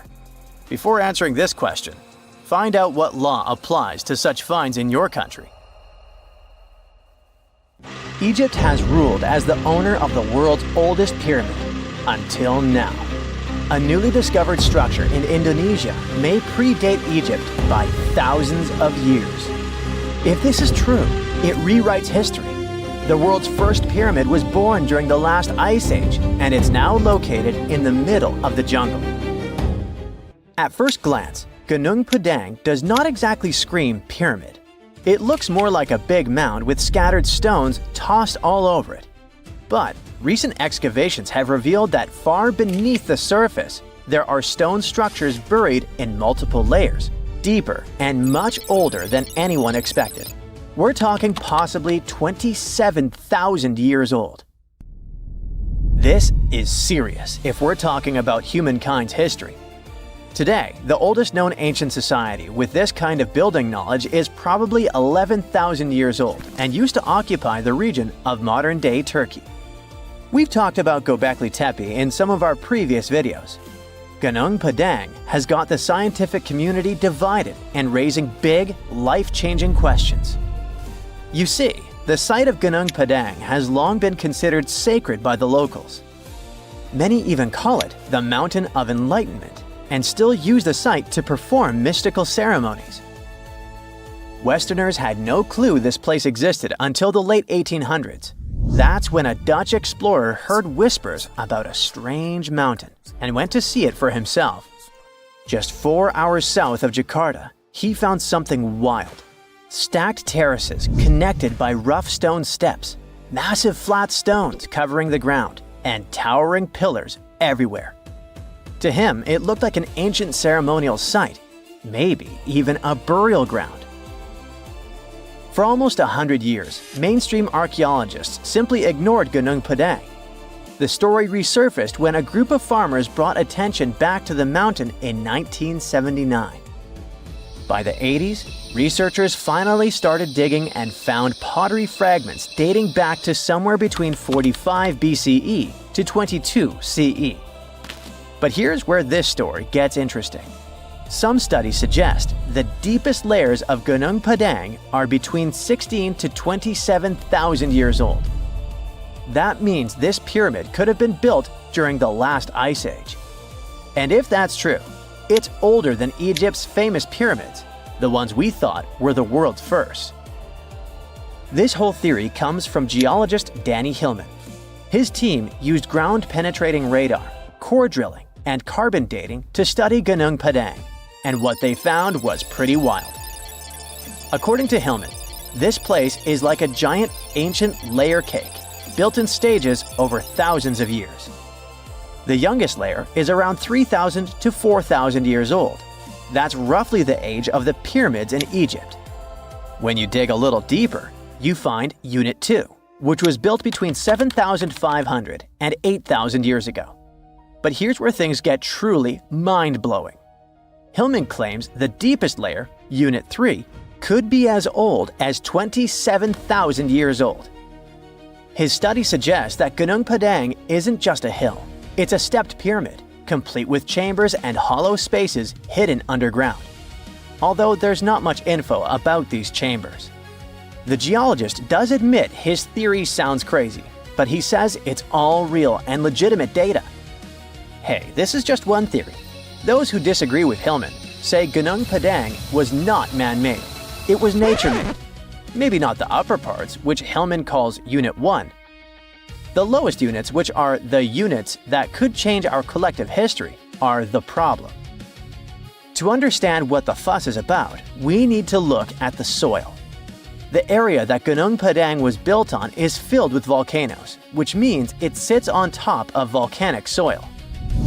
Hillman's team drilled into the mound and found something odd. Younger soil wedged between much older rock layers. To them, this was a clear sign that the stones were stacked, not naturally formed. After all, in nature, younger soil doesn't just sink beneath ancient rock. That would be like discovering fresh ink beneath the pages of an ancient manuscript. You know, something doesn't add up unless someone put it there on purpose. However, skeptics such as volcanologist Zoetkenel Braunthal argue that Gunung Padang is not a human-made pyramid, but rather the remains of an ancient volcano. He believes the mixed layers of young soil and old rock are the result of natural erosion and geological processes, not human construction. Volcanic activity can create unusual formations over time, and without clear signs of tools, carvings, or human remains, many experts remain unconvinced. The mystery boils down to this paradox. Are we looking at the ruins of a lost civilization, or are we simply misinterpreting the work of nature? Most archaeologists say that to prove an ancient civilization existed, you first need signs of culture, art, tools, structures, something man-made. That's exactly why archaeologist Dibble, one of Hillman's biggest critics, isn't buying the pyramid theory. He argues that without solid proof of human activity, all we really know is that the soil in the mound is 27,000 years old, and that alone doesn't mean people were building pyramids back then. But here's the thing. The more we dig into ancient history, the more we find that our ancestors were capable of things we never imagined. The idea of advanced civilizations existing during the Ice Age seems far-fetched to many archaeologists. After all, who could have the technology and knowledge to build massive structures like pyramids in such a harsh environment? This is where some researchers, particularly Graham Hancock, come in. Hancock is known for his controversial theories that say that advanced civilizations may have existed during the Ice Age. The last Ice Age lasted from about 2.5 million years ago to roughly 11,700 years ago. During its peak, huge ice sheets covered large parts of North America, Europe, and Asia, making it a challenging time for human survival. Most archaeologists believe that humans during this period were mainly hunter-gatherers, moving from place to place in search of food and shelter. The idea that they had skills to build a massive pyramid-like structure is hard for many to accept. However, researchers like Graham Hancock argue that advanced Ice Age civilizations could have existed and been wiped out by cataclysmic events such as floods caused by melting glaciers. According to Hancock, these ancient cultures may have built monumental structures like pyramids. One of Hancock's most notable books, Fingerprints of the Gods, explores this theory in depth. He looks at evidence from ancient monuments like Egypt's Great Pyramid of Giza and the megalithic structures in South America and suggests that these could be the remnants of a forgotten civilization. Hancock's theories imply that knowledge and skills passed down from this ancient culture were eventually rediscovered and used by later civilizations, like the Egyptians and Mayans. If we apply this to Gunung Padang, the idea becomes even more fascinating. Could this ancient site in Indonesia be a remnant of a long-lost civilization that existed during the last Ice Age? We'll have to keep digging to figure this out. Either way, while scientists debate the origins of Gunung Padang, local myths offer a different explanation. One of the most famous local legends tells the story of King Siliwangi, a powerful ruler who wanted to build a grand palace in a single night. With supernatural strength, he began stacking enormous stones to create his masterpiece. But as the first light of dawn appeared, he realized he had failed to finish in time. Frustrated, he abandoned the project, leaving behind the massive rock formations that we see today. While this story isn't historical fact, it reflects how deeply Gunung Padang is embedded in the local culture. Even today, the site is considered a place of spiritual energy, attracting visitors who believe in its mystical power. Hindus from the island of Bali climb the mountain steps to conduct rituals related to the rising of the full moon. Followers of a variant of Indonesian martial art practice their discipline high on the mountain. As these sacred rituals continue, archaeology and geology keep trying to figure out if this really is the oldest man-made structure in the world. For centuries, the whole world was wondering how the giants of Easter Island moved around. Maybe powerful chiefs ordered big groups of workers to haul them. Or the elite controlled special statue-making quarries. But now we finally know the people of Rapanui didn't drag their Moai statues into place like lifeless logs. They made them walk. Scientists looked at nearly 1,000 Moai, checked their shapes, proportions, wear patterns, and the gentle forward lean and curved base that many statues have. And then it struck them. Those details weren't accidents, but engineering. The forward lean shifts the center of gravity, and the curved base lets the statue pivot like a pendulum. Once the motion starts, inertia helps carry each step. Think of it like walking an enormous stone toddler using ropes and balance. To prove this right, the research team built a 4.35-ton replica. The real statues were around 13 tons, and some weighed up to 80 tons. With 18 people on the ropes, they walked the statue about 300 feet, about the length of a football field, in 40 minutes. That's faster and easier than dragging something flat across logs or rollers. The old roads of Rapanui also help the process. They're about 14 feet wide, and the way they curve inward makes them perfect to keep a statue steady while it walks forward. Every time the islanders moved a Moai, they weren't just walking it, but they were literally shaping the road as part of the job. When you look at the island's landscape today, you can actually see these paths crisscrossing each other, sometimes running side by side like alternate routes. The ancient workers were likely clearing a stretch of ground, moving the statue a bit, clearing a bit more, then rocking it forward again in a specific rhythm. It looks like they spent just as much time prepping the road as they did moving the statue itself. So, the ancient Rapa Nui didn't need thousands of workers or modern machinery, and it all worked with just ingenuity, rhythm, teamwork, and clever design. Their transportation wasn't the only Moai mystery. People knew the statues were meant to honor important chiefs, but no one could explain why the ancient islanders picked those exact spots for them. Most of the Moai sit right along the coastline, almost like they're guarding the island. So a team of scientists took a closer look at those locations, and the answer turned out to be all about water. Easter Island's volcanic soil is super porous, which means it soaks up rainfall quickly. Because of that, there weren't enough rivers or streams, and the island ended up with very limited fresh water. Hundreds of years ago, the people survived thanks to groundwater discharge. Basically, water stored deep underground in layers of rock or soil called aquifers eventually rises up to the surface on its own. When that water bubbled up near the coast, it mixed with seawater, but the mix stayed fresh enough to drink.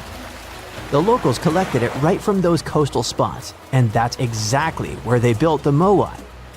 They weren't just decorating the coastline, they were marking the island's most essential source of fresh water. Now, most of the Moai bodies were made from volcanic tuff, a soft, easily carved stone, and most of the statues were carved in one quarry inside an ancient volcano. In October 2023, a wildfire tore through the quarry, and everyone who cares about Rapa Nui got really concerned about whether the site would survive future disasters. So when a team of scientists arrived in January the following year, a local community group asked if they could document the quarry, just in case another fire damaged it for good. The geographers jumped at the chance and launched about 30 drone flights over the quarry. Flight after flight, they collected an incredible 22,000 photos. After that, they spent months running those images through computer software that stitched every piece together into a single, hyper-detailed 3D model. Now anyone in the world can explore Ranu Raraku, one of Easter Island's most important quarries, without even setting foot on the island. Of course, the 3D model isn't just an online tour platform. The team noticed that there were several workshops inside the quarry, and carving techniques changed from one site to another. So there wasn't one chief who told them how to do it, but rather each spot worked like its own workshop that was tied to a specific family clan. This could also be another proof that the Moai could move with far fewer people than anyone once believed. Probably around 20 to 50. That's roughly the size of an extended family or small lineage group on Easter Island. Most statues were carved while lying on their backs from the top down. In the most common method, the carvers focused on the face first, shaping the eyes, nose, and mouth, and then carved the outline of the head and body around those features. The second method flipped that order. They carved the entire block into the basic shape of a Moai first and didn't add any details until later. And in a few rare cases, the carvers went at the stone from the side and worked straight into a nearly vertical cliff, which must have taken some great skill. And just when researchers mapped over 1,000 Moai and thought they knew them all, the island threw them a curveball. In the middle of a dried-up lakebed, a place no one expected anything, another statue appeared in 2025. It was the first statue found in a lakebed before, and it might not be the last. For at least 200 or 300 years, the laguna was almost 10 feet deep, so it would be impossible for humans to build or put a statue on the bottom. Scientists think the Moai are over 500 years old. It's possible that the Rapanui people who built them probably brought the statue here when the lake was dry in the past. The new find turned out to be slightly over 5 feet tall, which is smaller than the other statues on the island. As the region continues to dry out, the lakebed has started revealing what it's been hiding for who knows how long. More statues could be tucked under those thick reeds that grew over the lake for centuries. Now that the water has receded, scientists might be able to use ground-sensing tools to detect what's buried beneath the surface. While researchers keep studying the statues and solving their mysteries, nature is playing against them. A new study shows that by 2080, seasonal waves could push far enough inland to hit some of Easter Island's massive Moai statues. These stone giants have stood through everything: harsh sun, relentless wind, pounding rain, lichen slowly creeping across their surfaces, and even wildfires. But rising sea levels already threaten the island's coast, and the Moai now face a danger bigger than anything they've endured before. Researchers built a super detailed digital model, a digital twin of a bay on the island's southeast coast. They ran a bunch of simulations to see how different sea level rise scenarios would change the way waves move through the bay. The results of these simulations showed that waves could start reaching the site's 15 Moai by 2080. And then of the most recognizable and photographed statues on the island could end up flooded. This spot sits on a big ceremonial platform and draws more visitors than almost any other Moai spot on Rapanui. And the danger doesn't stop there.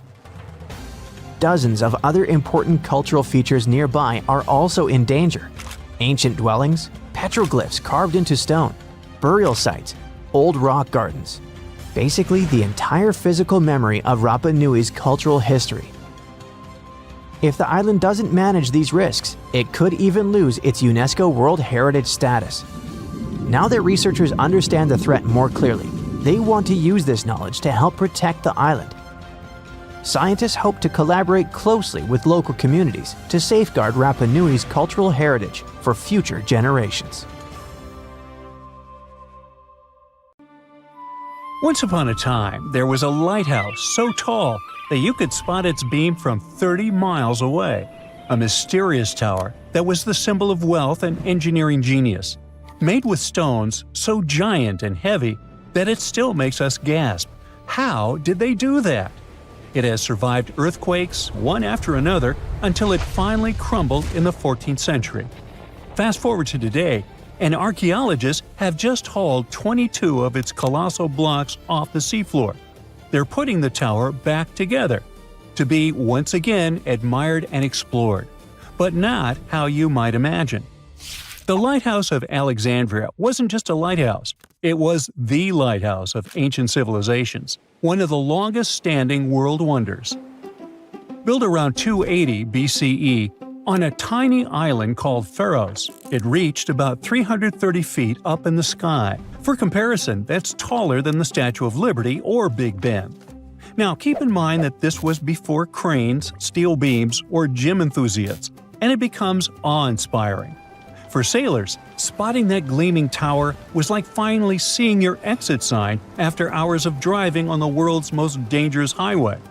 The lighthouse was a sight for sore eyes, because legend says the waters around Pharos were tricky, full of hidden reefs that could smash ships to pieces. Old sources claim it took about 12 years to build, with the price tag being around 800 Athenian talents of silver, which is an ancient unit of weight close to 57 pounds. That means someone had to haul chests holding 23 tons of coins, without a forklift, most likely across the sea. Wow! The lighthouse was so impressive that the word Pharos ended up being used for lighthouses in a bunch of different languages. The structure had a cool three-tier design. It was square at the bottom, octagonal in the middle, and cylindrical on top. On its top, it had a statue, most likely of Zeus or Poseidon. The lighthouse's white limestone exterior was polished with a sun-catching plaster, so it gleamed like a beacon even without fire. At night, things were different. Wood was hard to come by in Egypt, so the fire on top may have been fed with bundles of papyrus roots or even naphtha for a brighter flame. Whatever the fuel, its glow was boosted by a massive polished bronze mirror. Now, bronze mirrors were common back then. It wasn't until the Renaissance, way long after the Pharos had crumbled, that glass-coated mirrors became standard in European lighthouses. During the day, the same mirror could reflect sunlight, and the tower's bright white silhouette, along with the smoke curling up from the fire, would help sailors find their way. Alexandria was one of the biggest ports in the ancient world, filled with merchants, travelers, and messengers, and the lighthouse was its landmark. Now, fun fact, if you're a fan of the Song of Ice and Fire universe, it certainly popped into your mind when reading about the High Tower of Old Town. Some fans speculate that not just the fictional lighthouse, but also the city itself, was directly inspired by Alexandria. And George R.R. Martin's love for ancient wonders doesn't stop there. There's also the Titan of Bravos, and the beloved author confirmed the intentional parallel to the imposing Colossus of Rhodes. For over 1,600 years, the lighthouse stood high against time, storms, wars, and intrigues, just like in the Game of Thrones. But it was finally defeated by nature itself. Sadly, a few major earthquakes during the 14th century brought it down, scattering its massive stones across the seabed. For over 5 centuries, the remains of the lighthouse just sat there under the waves, basically turning into an underwater rock garden. Divers knew about them, but hauling up 60-ton blocks from the sea is a job for a superhero, or a super powerful crane. And, until recently, it was a lot safer to leave them where they were. Alexandria is still, to this day, a busy harbor, and isn't exactly the easiest place for delicate archaeology. In the 1990s, archaeologists started mapping the whole area around Pharos Island. What they found was precision-cut limestone and granite blocks, some still showing carved edges. Over time, more than 100 massive pieces were cataloged, including chunks of columns, statues, and giant building blocks that could only have come from the lighthouse. Finally, in 2025, Egyptian and French teams joined up and brought that super crane along with a team of divers. In a carefully planned operation, they brought up 22 giant slabs from the seabed. There were parts like door lintels, threshold slabs, and a mysterious pylon, speculated to be some kind of monument. Some of those blocks weigh 70 to 80 tons, which is the weight of 20 African elephants. Those giant boulders are on dry land for the first time in over 600 years. But what happens now? Are researchers really about to rebuild the lighthouse like a giant Lego set? Not quite. You can't just stack century-old blocks like that. For starters, no one's 100% sure what the lighthouse of Alexandria really looked like. Yeah, we've got drawings and clues, most famously, the tiny images stamped into Roman coins from Alexandria. But they're more like an artist's quick sketch, not quite the blueprints for recreating something down to the last detail. And then there's the missing pieces problem. Those recovered stones are just a fraction of the original structure. Over the centuries, much of the lighthouse's material was repurposed. In fact, the spot where the lighthouse used to stand is now home to the citadel of Qaitbay, a fortress built right on its old foundations. The fort is not just a symbol of the past, but also a tourist attraction and a recognizable Alexandrian landmark. So, no, Alexandria isn't about to get its legendary tower back. At least not in that way. Instead, these newly recovered stoneworks are headed for conservation labs to be studied. Specialists will clean, stabilize, and document every carved groove and chisel mark. Later, they're likely to head to a museum. After all, it's part of the national treasure. However, that's not the end of the story. We still have the technology on our side that promises a fully recreated and explorable lighthouse, just like it was all those centuries ago.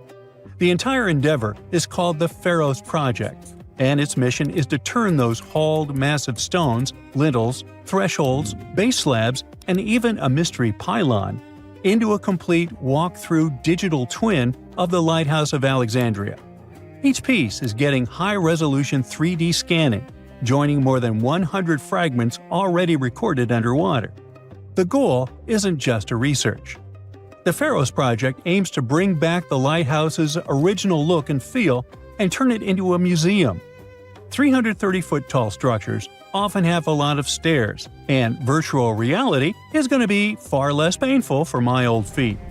Museum visitors could walk around its base in augmented reality, while researchers could use the model to test new theories about its structure and function. Hopefully, we'll be able to customize our own atmosphere, dim the lights, and examine the walls just like in a video game. Maybe they'll render pigeons and seagulls to make it even more authentic. We still don't have many details, but the entire thing is being recorded and will be made into a documentary. While we don't have booths to time travel, talented designers can bring the past back to the present. They just need the correct concept art.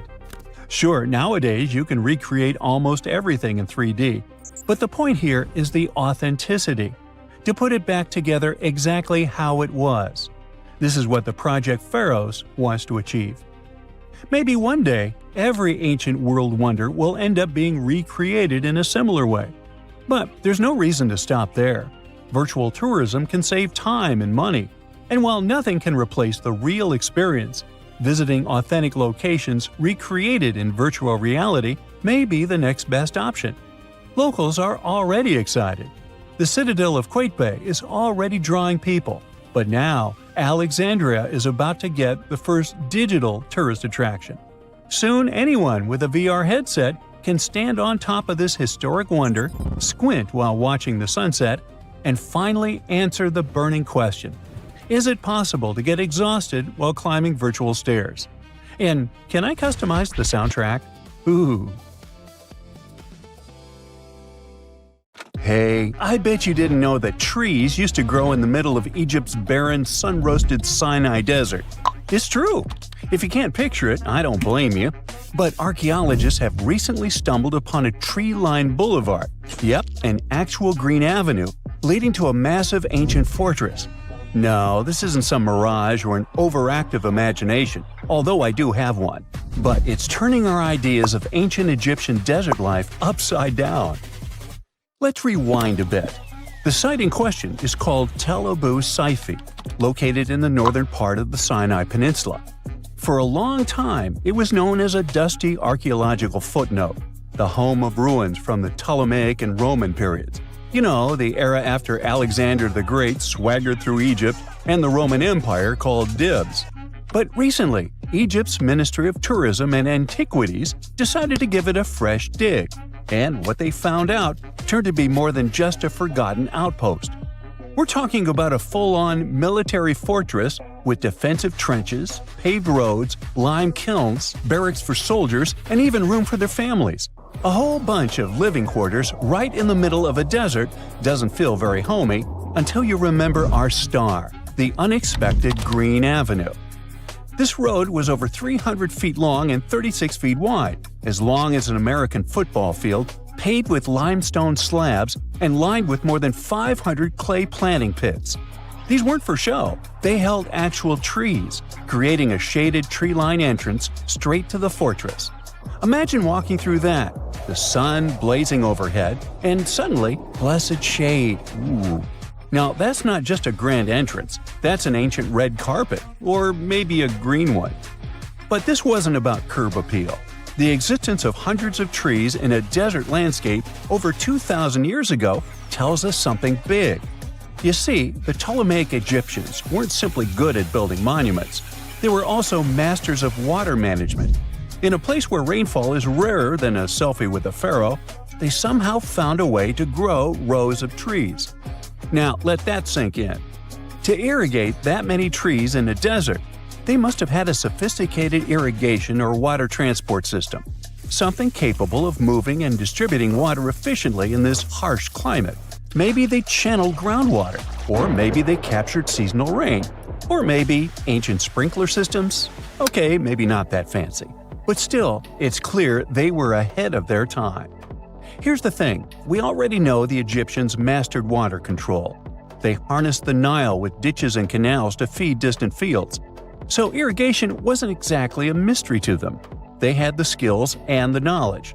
And sure, scientists still debate what the Sinai climate was like 2,000 years ago, but many believe it may have once been greener. After all, take one look at those dramatic mountains and rocky landscapes, shaped and sculpted as if by brute force of ancient rivers. And it's hard not to think that water once played a bigger role out there. Plus, archaeologists have found tons of evidence showing that Ptolemaic Egyptians cultivated fruits, vines, and trees on a large scale. In other words, growing a forest in a desert might feel wild to us, but to them, it was just another Tuesday.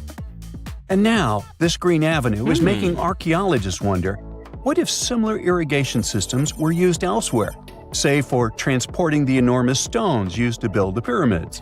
There's already a theory that ancient rivers or human-made canals helped move those stones.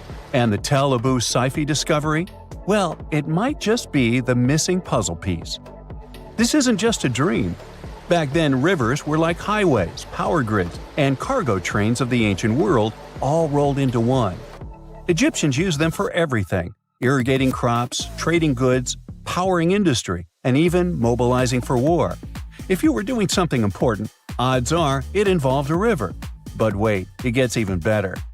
Excavations revealed deep defensive trenches, like ancient moats, dug more than 6 feet deep around the fortress. Those weren't just muddy ditches. They were part of an elaborate defense system designed to be filled or bridged to control access. Think of it as ancient Egypt's version of a retractable security gate, minus the hydraulics. And while the trenches were keeping intruders out, life inside the fortress was bustling. Remember how we said archaeologists had found military housing units? It turns out soldiers might have lived there with their families.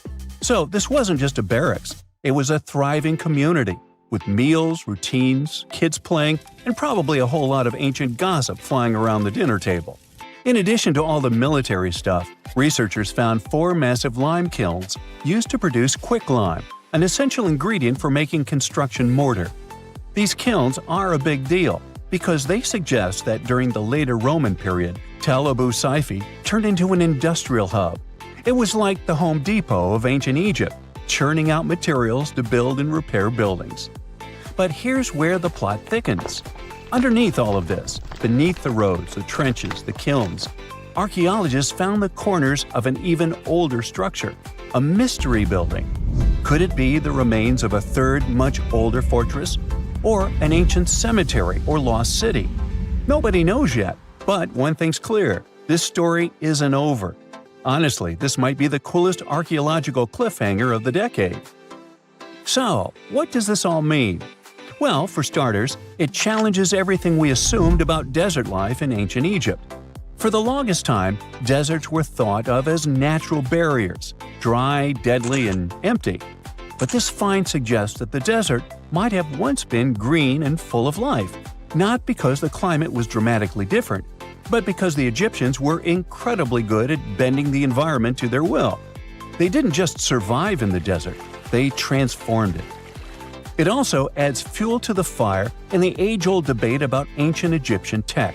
If they could build a fortress with tree-lined roads, moats, irrigation, and industry in the middle of the Sinai, is it really such a stretch to imagine they could engineer water channels to move pyramid stones? Forget the Ancient Aliens TV show. Sure, it's entertaining, I'll give you that, but it makes us forget something crucial. Those people were brilliant. A lot of what we call modern technology is recycled ancient ingenuity. And who knows how much knowledge we've lost over time. Meanwhile, the dig continues. Scientists are now mapping the entire Tel Abu Saifi site, trying to piece together how all the structures connect. Some want to analyze soil samples to find traces of old tree roots and maybe even figure out what kinds of trees once grew there. Imagine if they were date palms. We might be looking at the world's oldest snack lane. You already know that the implications of the discoveries don't stop with history books, right? This kind of discovery has modern relevance too. Our world is going through a lot of change, with crazy weather and huge heat waves. So maybe we should be asking, what can we learn from ancient civilizations that once made the desert bloom? If nothing else, Tel Abu Saifi reminds us that the ancient Egyptians were more than just pharaohs, pyramids, and mummies. They were visionary planners, eco-architects, and straight-up problem solvers. They didn't wait for nature to hand them what they needed, they engineered it.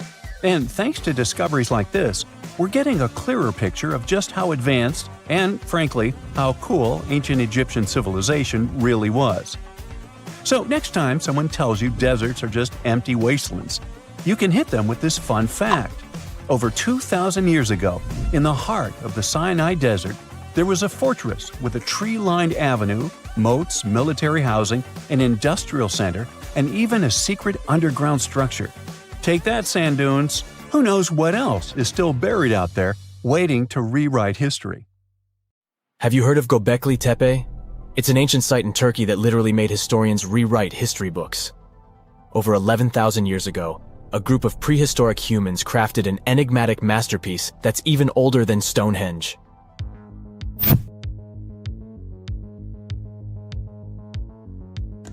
Before its discovery, archaeologists believed that people didn't know about iron and weren't good at making pottery. They were sure that settled life only emerged with the need for agriculture. But Göbekli Tepe changed this belief.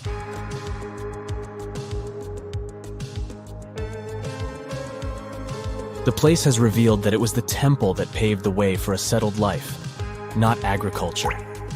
Until this discovery, researchers believed that farming was the catalyst for sedentary living. Meet Professor Schmidt, the guy whose findings changed this theory. He managed to prove that hunter-gatherer communities laid the very foundations of this way of life.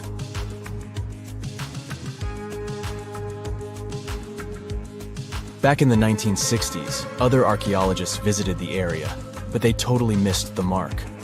While surveying the region, they stumbled upon a hill with scattered limestone slabs and concluded it was just an old burial ground from medieval times. Little did they know that there was so much more to uncover.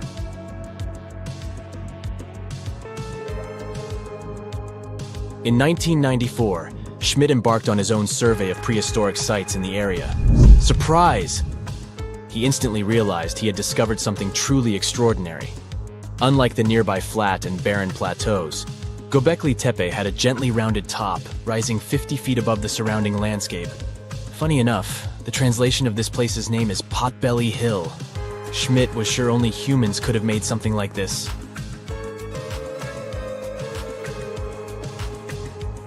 Those broken limestone pieces that were mistaken for gravestones turned out to be way more exciting. It was like stumbling upon a hidden treasure. The pieces took on a whole new meaning, and Schmidt with his team was about to dive into the secrets waiting beneath the surface. To their surprise, they found no traces of a settlement. No hearths for cooking, no houses, and none of those adorable clay figurines commonly found in nearby sites of similar age. However, they uncovered that those ancient people used tools like stone hammers. So, Schmidt and his team put their heads together and took a wild guess at the age of Göbekli Tepe's stone structures. Their estimation got backed up by some limited carbon dating done right at the site. The ancient vibes of this place were finally starting to make sense. It was like a puzzle slowly coming together.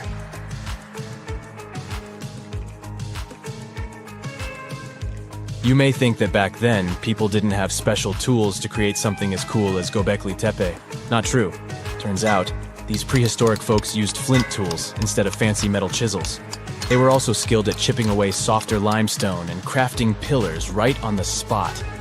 Afterward, They carried the pillars a short distance to the summit and placed them upright.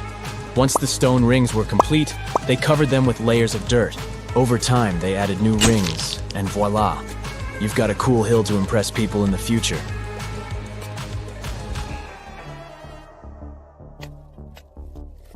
During their first year of excavation, the team went through 15,000 pieces of animal bones from wild creatures. These people didn't have pet animals or grow their own food. They hunted wild animals for their meals. But things were about to change, because the place had everything they needed to start farming.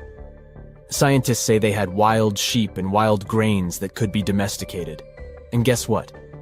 Just 20 miles away, geneticists found evidence of the world's oldest domesticated strains of wheat at a prehistoric village.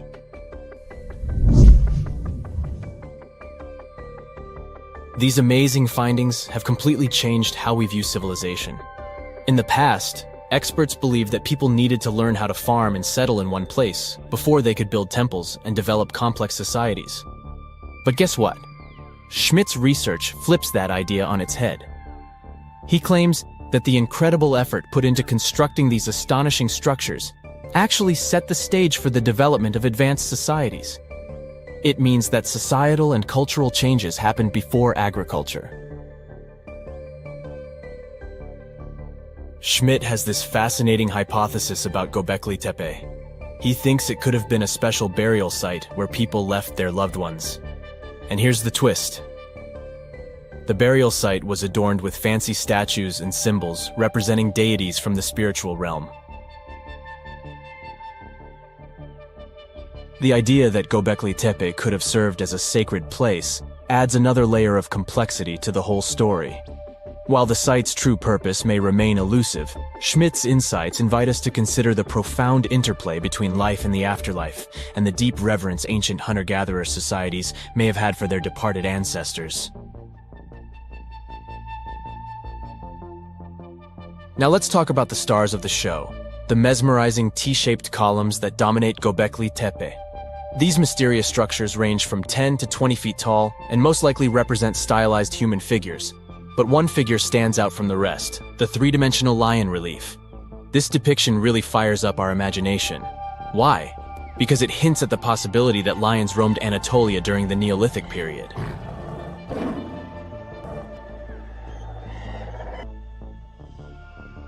These standing stones are arranged in circles and placed in rectangular pits. Each circle has a similar setup. Two big T-shaped pillars in the center, surrounded by slightly smaller ones facing inward. Talk about a stylish arrangement. These towering pillars reach a whopping 16 feet and weigh between 7 and 10 tons. Some pillars are plain and simple, while others are like works of art with intricate carvings. Foxes, scorpions, and vultures come to life, crawling and twisting on the pillars' sides. But it's not just animals depicted on these stones. Some pillars have abstract shapes representing humans, and even small carvings of clothing items. Some of them even have belts. Now, there's one pillar that stands out from the rest like a rock star. This super old stone pillar suggests that a comet crashed into Earth. It happened during a chilly period that lasted about 1,000 years. Previous studies examining Greenland ice cores hinted at this comet theory, but now the carvings at Göbekli Tepe prove it right.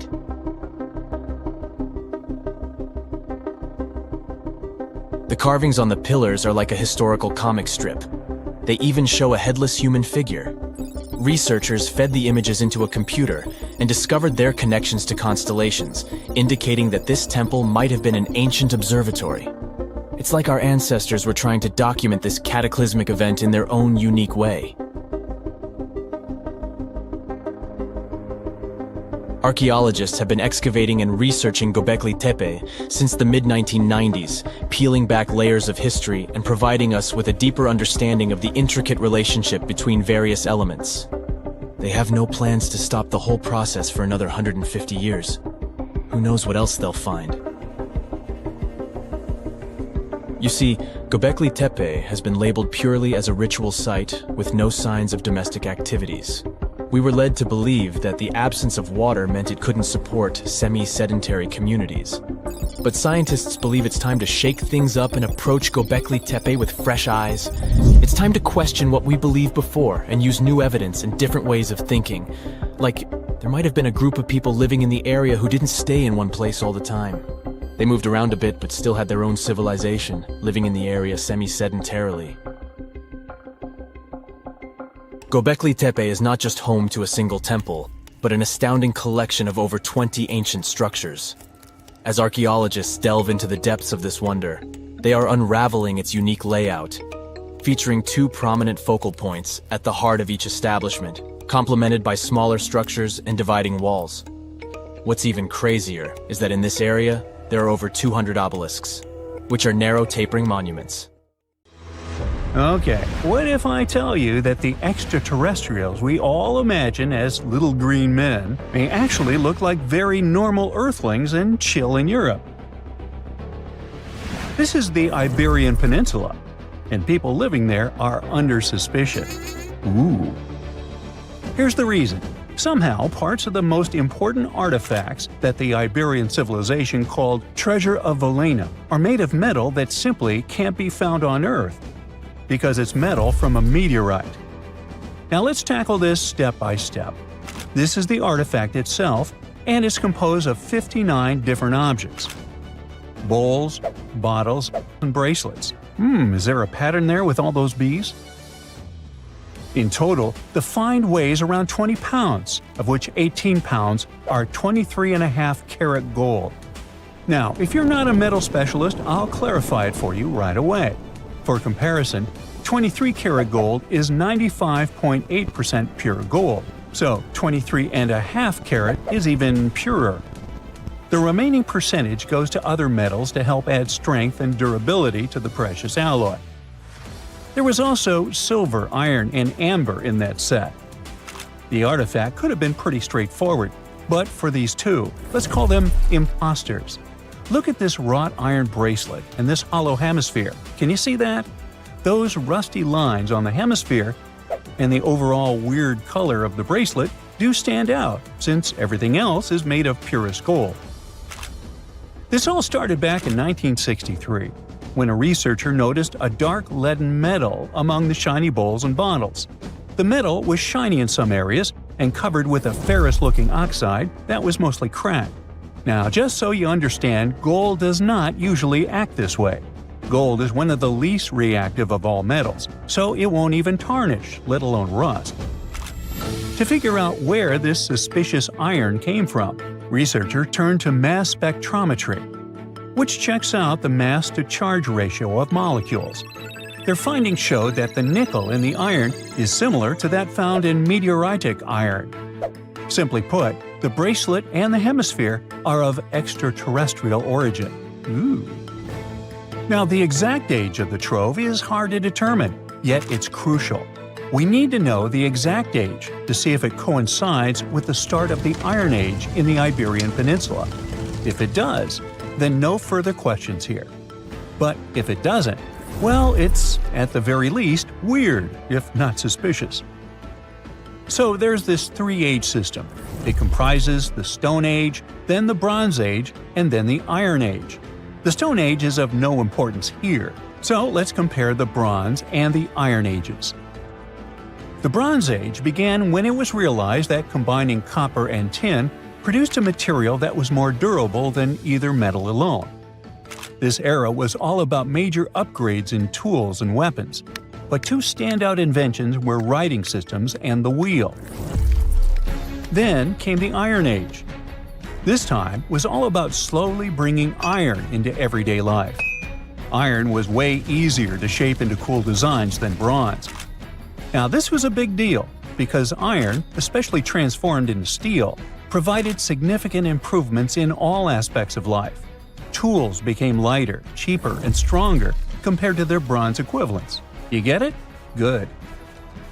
So, researchers have long debated whether the treasure dates back to the post-Argaric era or the latter part of the Bronze Age. The most recent study claims that those artifacts were created in 1400 to 1200 BCE, and something really doesn't add up. First off, the Iron Age began around 500 years after these artifacts were crafted.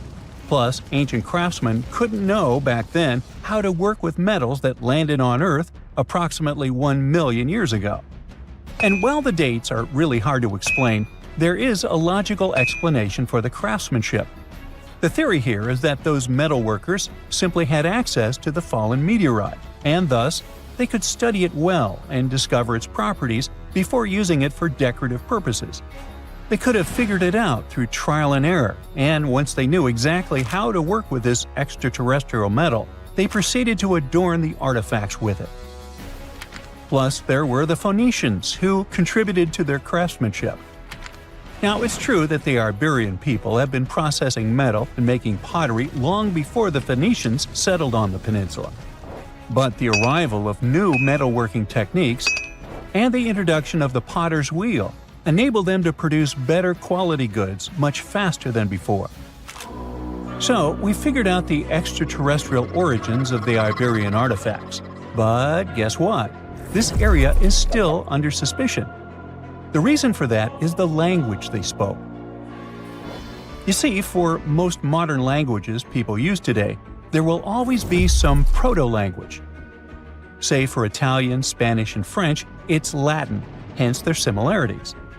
But wait, Iberian was largely spoken where modern Spain is, so why isn't Spanish similar to it? Well, the truth is, no language today is similar to the Iberian. Maybe only the Basque language, but it's because of some similarities found in their numerical systems. Basque is classified as a language isolate, or simply unrelated to any other known languages, and the only language isolate in Europe. The Iberian language is unclassified. While the scripts written in it have been deciphered to various extents, the language itself remains largely unknown. And look at the alphabet the Iberians had. Looks like it doesn't really belong to our planet. But hold up, this one might be a bit of a stretch. When the Phoenicians came to the peninsula, they brought along their alphabet to the Iberians. But honestly, the Iberians probably weren't keen on just copying someone else's writing system, so they tweaked it until it looked completely different. Let's just say they took some inspiration and ran with it.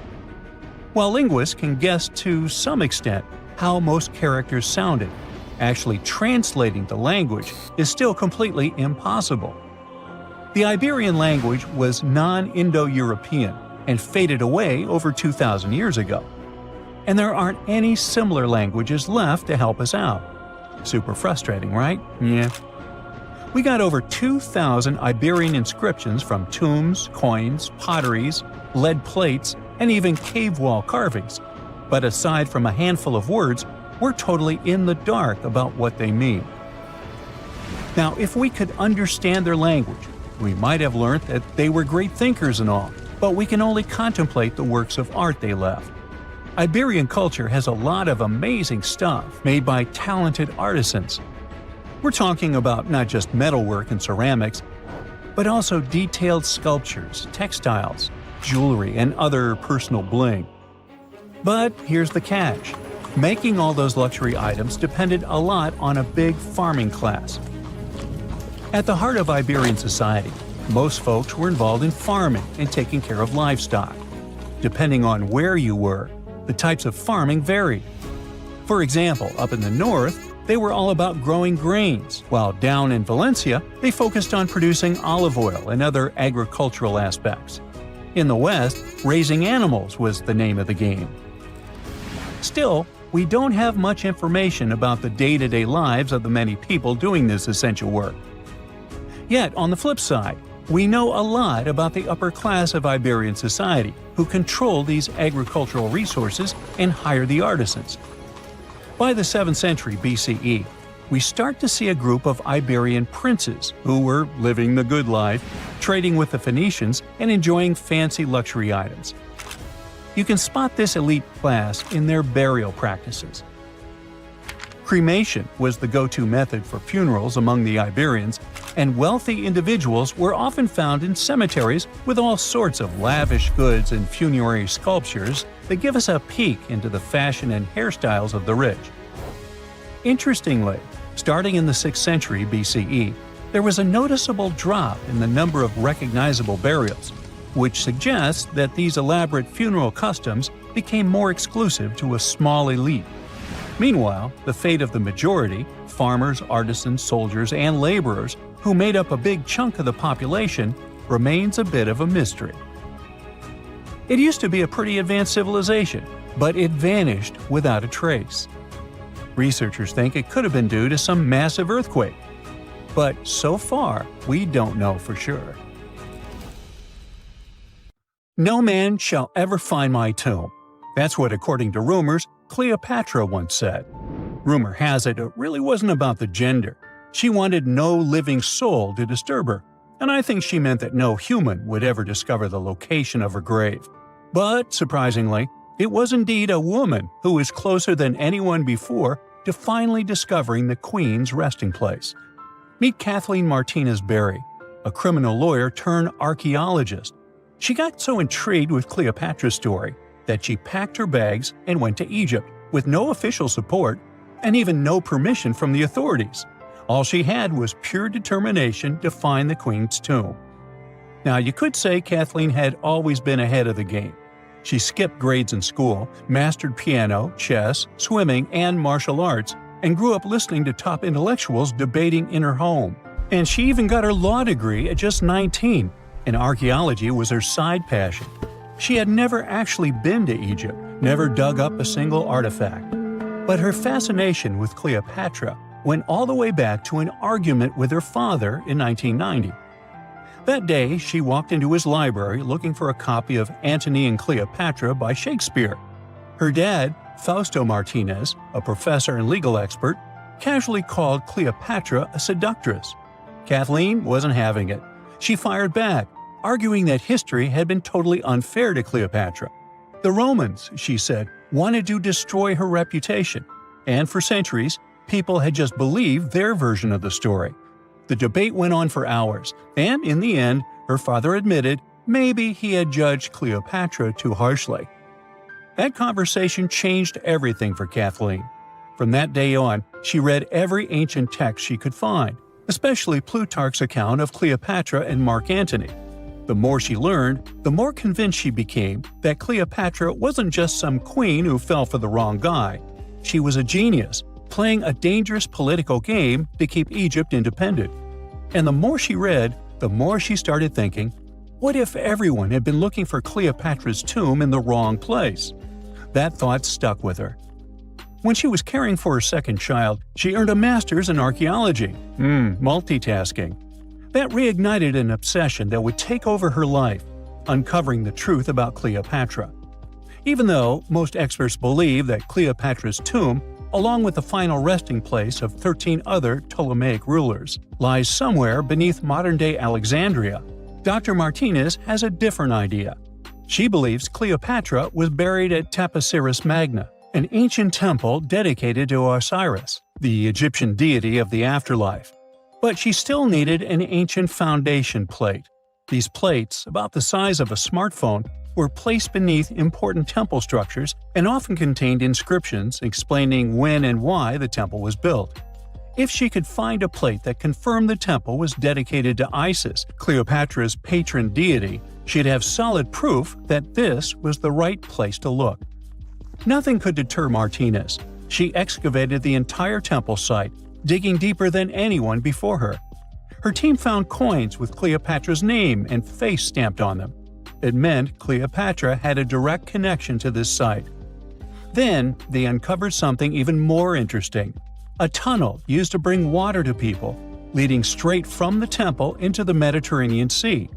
So, if parts of the temple had already sunken into the water, could Cleopatra's tomb be down there too? Martinez needed proof to convince Egyptian authorities to let her search underwater. And, against all odds, she found the missing foundation plate. On it, the pharaoh offered a large area of Nubia to deity Isis. That was it, the confirmation she needed. The temple was indeed dedicated to Isis, proving her theory wasn't just speculation. If one temple was on land, Martinez suspected the second temple, possibly Cleopatra's tomb, had collapsed into the sea. She needed help from experts in underwater archaeology, so she reached out to Robert Ballard, the guy who discovered the Titanic. With support from the Egyptian authorities, she and her team began exploring the waters off the coast of Alexandria. And what they found was mind-blowing. Underwater, they discovered massive stone structures, some standing 6 to 10 feet tall, right where the coastline would have been thousands of years ago. They also found basalt blocks, the same material used in the statues from the first temple. That meant one thing: those weren't just random rocks. They were the remains of a lost city, buried beneath the sea for centuries. Now, we can only wait and see whether Martinez and her team will be able to unravel one of the greatest mysteries of the past left by the outstanding woman that was Cleopatra. Here's some backstory. After her father, Ptolemy VII, passed away, Egypt's throne went to both Ptolemy VIII and Cleopatra, or so it seemed. Cleopatra, just 18 at the time, allegedly married her 10-year-old brother. Yeah, ancient royalty had some different customs, though there's no solid proof of that. But sibling love didn't last long. Young Ptolemy decided he wanted all the power for himself and tried to push Cleopatra out. Forced to flee the country, she didn't just sit around feeling sorry for herself. She raised an army, ready to march back and take what was hers. That's how, at 21, she was already in the Sinai desert, leading an army and planning her return to the throne. Now, by that time, Cleopatra had already been locked in a powerful political, and not only political, alliance with Julius Caesar. In June 47 BC, she gave birth to a son, Ptolemy Caesar, better known as Caesarion, who, many believe, was Caesar's child. But that didn't stop her from playing by Egyptian royal rules. And her husband number 2, her other brother, Ptolemy XIV. Yep, despite her ongoing affair with Caesar, Cleopatra married yet another sibling, because, in her world, keeping the throne in the family was the name of the game. Now, marriage aside, Cleopatra's bond with Caesar stayed strong. She even traveled to Rome with Ptolemy XIV for a state visit. But instead of playing the role of a dutiful queen, she stayed in Caesar's private villa by the Tiber River. But after Julius Caesar lost his life in 44 BCE on the Ides of March, Cleopatra's political standing became shaky. To make matters worse, her brother-husband Ptolemy XIV passed away soon after, and some suspect Cleopatra had a hand in it, leaving her as the sole ruler of Egypt. Meanwhile, back in Rome, Mark Antony was rising to power as Caesar's presumed successor. Wanting to size up the Queen of Egypt, he summoned Cleopatra, and she did not disappoint. Sailing into town on a lavish barge dressed as a deity, Cleopatra made quite an entrance. Antony was instantly mesmerized, so much so that he left his third wife back in Rome and followed Cleopatra to Alexandria, where their relationship turned into a full-blown royal affair. The two had 3 children together. Together, they waged war against Caesar's adopted son, Octavian, in a battle for control of the Roman Empire. The last time the queen was seen, she was in her mausoleum, dressed in full royal splendor, diadem on her head, lying on what Plutarch called a golden couch. When Antony and Cleopatra lost at Actium, Octavian's forces marched into Alexandria. Cleopatra apparently knew the end was near, so she locked herself inside her mausoleum, surrounded by gold, silver, pearls, and priceless art. Those were the treasures she threatened to burn rather than let the Romans take them. Antony, meanwhile, wasn't going to let the Romans capture him alive. He wounded himself with his own sword, but before he passed away, he was carried to Cleopatra's side. She held him as he took his last breath in her arms. A little over a week later, Cleopatra made her own choice. Rather than face humiliation as Octavia's prisoner, she ended her life. Legend says it was the bite of a deadly asp, though history isn't quite clear on that. At the time, Cleopatra was only 39. Sounds like a rather full life to me. Now, this bad boy was the size of a husky and could maybe pass for one, except it didn't have any fur and was a top predator with extra long, blade-like canine teeth. Ooh, charming. Meet the earliest known saber-tooth animal to have ever lived. It roamed the Earth well before the dinosaurs. Scientists made the description of this creature based on its fossils found on the Spanish island of Majorca in the Mediterranean Sea. About 200 million years ago, none of us were around then, the very first true mammals appeared, and they lived right alongside the dinosaurs. But if we trace the family tree of mammals even further back, we'll find an ancient group called Theropsids. They didn't look like mammals we have today, but they had some key features that would eventually help define mammals. For example, Theropsids had special openings on the sides of their skulls for jaw muscles, and parts of their jaw bones would later evolve into the tiny middle ear bones that all mammals, including you, have today. So, the new discovery is what might be the oldest known Theropsid fossil. The fossil, which doesn't have an official species name yet, belongs to a group called Gorgonopsians. Those guys are more closely related to mammals than they are to any other living animals. Some of them were as small as cats, and others were as massive as polar bears. Gorgonopsians had some very mammal-like traits, like different types of teeth for different jobs. But unlike mammals, these ancient predators kept replacing their teeth, even their giant saber-like canines, over and over during their lives. Hey, that would be handy. Until now, the oldest Gorgonopsian fossils we knew about were around 265 million years old. But this new fossil is even older, dating back between 270 and 280 million years. The find was super detailed and complete, including its sharp knife-like fangs, part of its jaw, pieces of its spine, ribs, tailbones, and toe bones, plus most of one of its back legs. Even though the creature's skull wasn't complete, the scientists think it was about 7 inches long, and the animal itself would have been around the size of a medium-large dog, weighing between 66 and 88 pounds. But other than that, it didn't really look much like a dog. Even though it had some lizard-like features, calling it a lizard dog is totally wrong. Mammals and reptiles do share a super ancient ancestor from about 320 million years ago, but their evolutionary paths split a long time ago. When the newly found creature was alive, the island of Majorca was right in the middle of the gigantic supercontinent Pangaea. Back then, this area went through super wet and super dry seasons. Scientists have always wondered if major moments in mammal history happened in tropical places like this, but we just didn't have the right fossils to prove it. Now, with the discovery of the oldest known Gorgonopsian in Majorca, the missing pieces of the puzzle are coming together.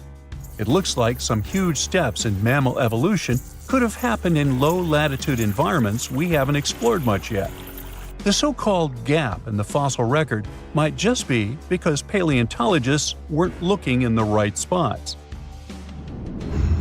Our hero of the day wasn't the only cool guy rocking the planet before dinos settled in. Over 500 million years ago, the weirdest predators to have ever existed ruled the oceans. The name is a bit tricky to pronounce, so I'm not going to. Okay, it's Anomalocaris, but it just literally means unusual shrimp.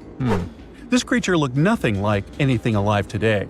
Scientists think it was the first true apex predator, the orca of its time. Anomalocaris was massive for its era, as it grew up to 3 feet from its sharp grabbing arms to the tips of its tail fins. For a while, everyone thought trilobites were its go-to meal, but new research shows it wasn't strong enough to crack open trilobite armor. So instead, it was a speedy, agile hunter with awesome vision, and it often picked off soft-body animals that zipped through the open water. Now, another really cool creature from pre-dino times is a fish that could walk on land. Tiktaalik lived in marshy rivers that looked a lot like today's Amazon rainforest. It could grow up to 9 feet long, and it found its prey in rivers and inlets like a modern-day freshwater crocodile. It had a flexible neck and even some early versions of lungs, and thanks to them, it could survive both in water and out of it.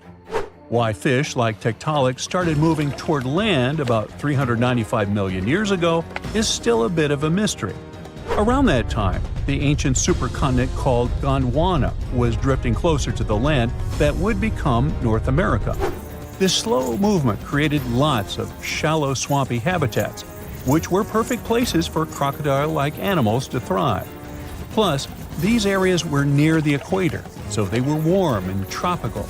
But there wasn't a lot of food waiting for them on land, so maybe they moved there for safety reasons. There were fewer predators and better spots to lay eggs there compared to the water. Creatures first adapted to living in open water, then shallow water, then marshes and river edges, and only after a long, slow transition did they finally step fully onto land. Now, how about a millipede the size of a small car and weighing as much as a large dog? This beauty lived over 300 million years ago in what is now England. Back then, during the Carboniferous period, Earth's atmosphere had way more oxygen, over 26%, compared to today's 21%. Scientists used to think the high oxygen levels were the only reason these creatures could get so big. But back then, they found a new fossil from a time when oxygen wasn't that much higher than today. They discovered it purely by accident, when a boulder split just right and revealed one of the most complete and largest giant millipede specimens ever. This one could have lived not just in swampy areas, but also in open woodlands filled with tasty seeds, nuts, and maybe even small animals. There's a chance that this beast wasn't a slow, plant-munching crawler, but a predator that would snap up whatever it could find. After dominating the Earth for about 45 million years, the giant millipedes eventually vanished. Probably the reptiles pushed them out, clearing the way for the age of the dinosaurs. Now, in case you ever wondered what would happen if you crossed a polar bear with a saber-toothed cat, here's the answer. This guy ruled the southern ecosystems after migrating 7,000 miles across the supercontinent Pangaea around 252 million years ago. It had a tough skin like a rhino's and massive canines, perfect for tearing away huge chunks of meat, and it was an excellent runner. Once it got to its new home in what is now South Africa, it replaced a whole group of local predators. But its glory didn't last long, as closer to the end of the Permian period, massive volcanic eruptions made the weather patterns change and wiped out about 90% of all species. And because top predators are usually big, slow to grow, and not super common, they often vanish among the first when massive extinction events hit. And that's how our guy here went extinct. Our final creature of the day was a dragonfly that lived around 300 million years ago and had a wingspan of over 2 feet, 6 long, spiny legs, and huge, bulging eyes, Meganjura. This 4-winged giant is most likely the largest flying insect that ever lived, and it easily outsizes today's dragonflies, which are its distant relatives. Like modern dragonflies, Meganjura like to hang out in open areas near ponds and slow-moving streams. But unlike today's dragonflies, it wasn't just catching tiny bugs. This guy was likely the top predator in these open spaces. It used the spines on its legs like a flying trap to snatch prey out of the air, including other flying insects, small amphibians, and even lizard-like creatures. Scientists found the first fossils of Meganjura in 1880 in the coal-rich rocks in France. The fossils were incredibly well preserved and showed off the detailed vein patterns in their wings. Scientists think Meganjura grew so huge because it didn't have much competition from vertebrates, and the air back then, during the Carboniferous period, had a lot more oxygen than it does today. You're probably familiar with the saying, X marks the spot. It comes from pirate lore and adventure stories often linked with treasure maps. They may be out of fashion these days, but that doesn't stop countless antiquity hunters from searching through hills and fields daily. One such enthusiast didn't have a map with a giant X on it, but when his metal detector beeped on a sunny day in April 2025, he uncovered one of the largest buried coin hoards ever recorded. So, what kind of treasure are we talking about here, and what makes it so unique? The discovery was made by Romanian hobbyist Marius Manghia, who says he just wanted an excuse to get some exercise and fresh air. During one of those walks with his metal detector in a location 30 miles southwest of Bucharest, the device picked up a signal. As he began to dig, he found a handful of silver coins just beneath the surface. Though oxidized, they seemed remarkably well preserved. Oxidation happens when metal reacts with air or moisture over time, causing it to change color, darken, or develop a crusty surface. Just like a sliced apple darkens when exposed to air if left out too long. The pile of coins grew quickly. Soon, it was obvious they were all packed into a ceramic jar. The final count was nearly 1,500 silver denarii, Roman coins likely buried around 1,700 years ago. However, these denarii date from the reigns of emperors Nero to Marcus Aurelius, covering over a century during the Roman imperial period, which means they're almost 2,000 years old. The presence of coins from multiple emperors suggests that the wealth was accumulated over many years. The Roman money system had a bunch of different coin types, so finding only silver denarii in the stash is a bit odd. It would be like burying $15,000 in cash, but all of it $10 bills. It could mean that the original owner was a trader.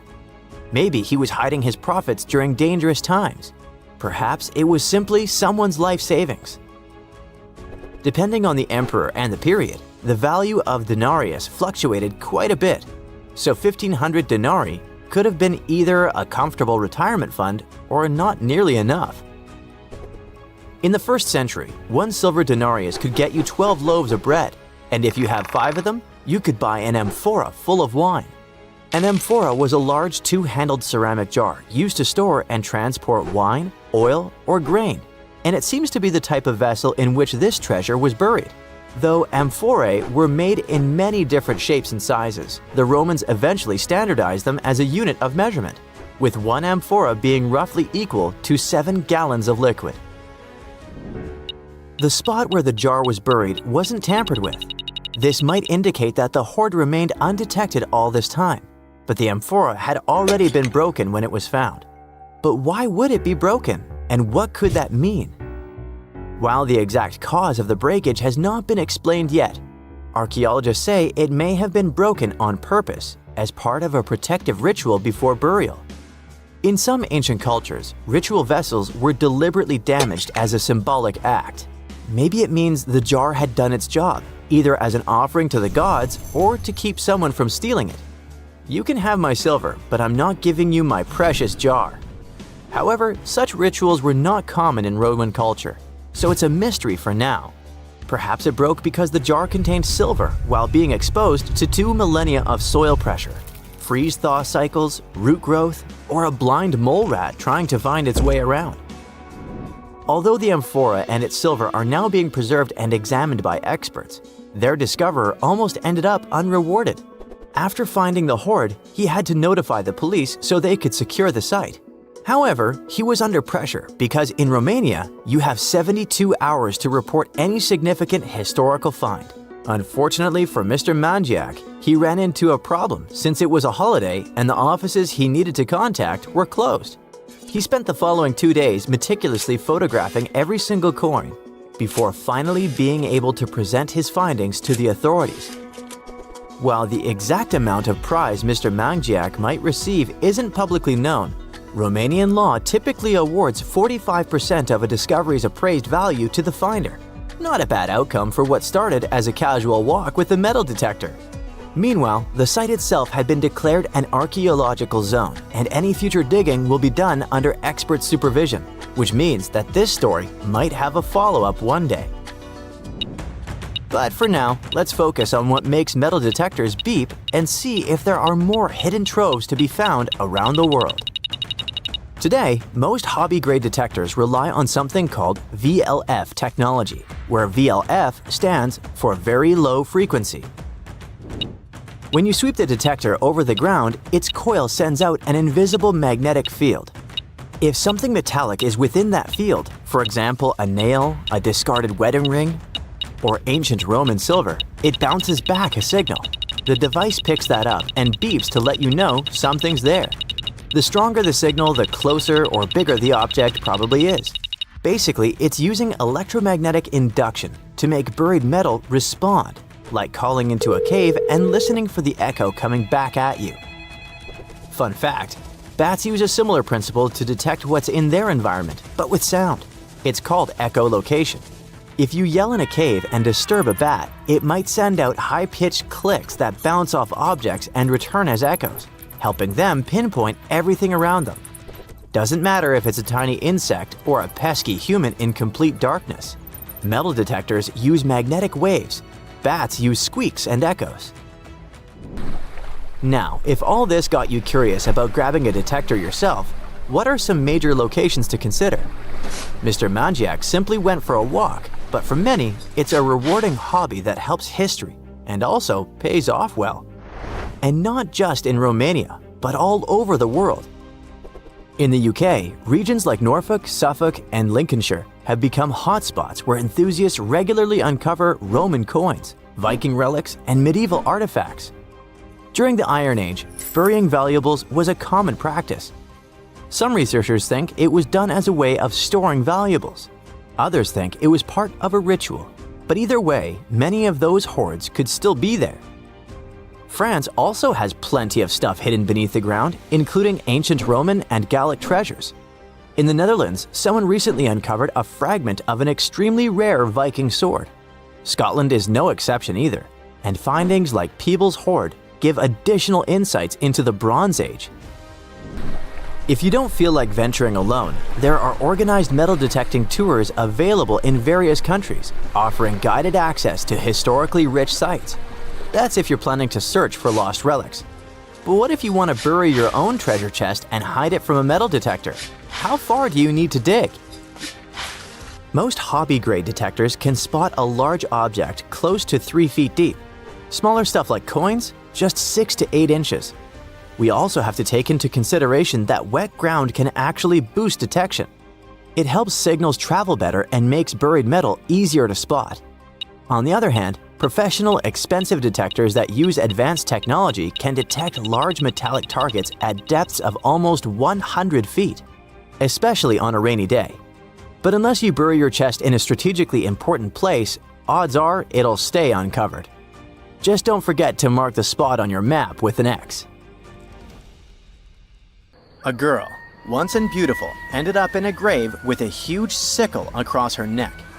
There were no signs of violence, no indications of any actual crime. Yet, someone was clearly terrified when they forced her into that grave. So scared that they even placed a padlock on the big toe of her left foot. They wanted her to stay in the tomb once and for all, fearing she might rise and take revenge on them. So, a whole community turned against a young lady who wasn't even over 20 years old, deeming her to be of ultimate danger. Do you see what I'm driving at? Let's test your historical knowledge. Who has been feared throughout human history to such an extent that commoners couldn't shake off that lingering sense of dread, even after their passing? If you say witches, warlocks, and vampires, you'd be completely correct. Just a little hint here. If you can't overpower someone physically, you can do it supernaturally. Well, that's at least what people used to think back in the 17th century. Not only was there a sickle and a padlock, but there were also signs of an attempt to twist the girl's corpse in the grave and turn it face down. This attempt had failed, leaving her spine buckled and twisted. By the way, the padlock wasn't necessarily meant to lock a vampire. It was more likely a talisman against evil spirits. That's a peculiar and, let's face it, very cruel way to bury someone. Yet it was a common practice for creating anti-vampire burial sites. The methods for preventing vampires from rising were quite elaborate. First off, let me introduce a term. Anti-vampire graves, known as revenant graves, date back thousands of years and have been found in various locations across Europe. Europe, you heard that right. Now before you say, hey, vampires are a Romanian thing, Dracula, duh, let me convince you otherwise. They are a part of all European folklore, meaning you can find references to them throughout Europe. With new settlements in America, vampire lore spread there too, eventually turning into the Twilight Saga. These anti-vampire burials are characterized by evidence of precautions taken to prevent those who bit the dust from rising. Such measures could include placing large stones on the deceased's legs or even piercing the body with a lance to fix it to the ground. To be completely safe, they could also consider removing the head from the torso. So, burying the body face down, cutting off the head, and pressing the body with a stone were the methods used to keep someone believed to be a demonic being from leaving the grave. Let's return to the poor lady, or rather, the girl. A couple of archaeologists, Dariusz Poliński and his partner, Magna Durodzka, who happened to be partners in both crime and life, stumbled upon her grave. Strangely, all of her 206 bones remained untouched. Yet no gravestone, no name, nothing. Just a lonely grave on a hill in northern Poland. Poliński, a professor of archaeology, and Zagrodzka began piecing together the story of the woman they eventually named Zosia. Carbon dating suggested she had been about 18 years old and had passed away about 350 years ago during a chaotic time in Poland's history. There is little documentation about this graveyard, which seemed to serve as a resting place for individuals marginalized by the community. Was Zosia a poor girl who had been marginalized because life forced her into the worst situation a lady could face? Not really. As the archaeologists delved deeper, they stumbled upon some hints that indicated she might have hailed from a rich family. Her burial featured a stylish bonnet, and the delicate silk along with shiny silver and gold threads found with it suggested that it was part of an elegant headdress. This all pointed to the idea that she had some serious status or wealth. But the way she was buried indicated her outsider status in the village of Pien. Perhaps her presence there was unwanted, hence the idea of her being a vampire, backed up by the manner in which she was forced into the grave and held there. By analyzing the structure of her skull and extricating DNA from her skeleton, scientists created a reconstruction of what her face might have looked like.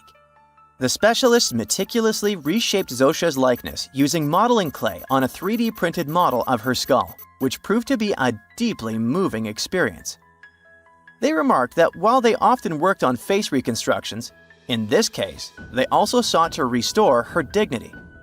Utilizing these three methods, the team reconstructed Zosia's 400-year-old face, revealing the human story buried beneath supernatural beliefs.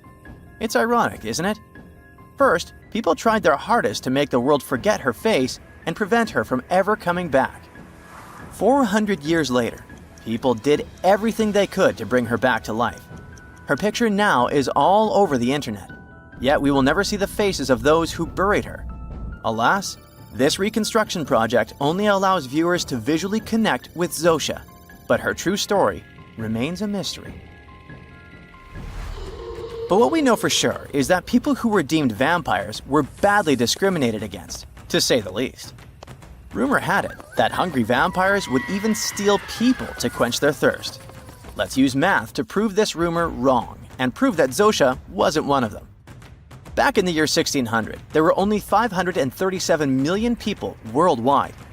Yeah, this data may not be very accurate, but it's pretty close to reality.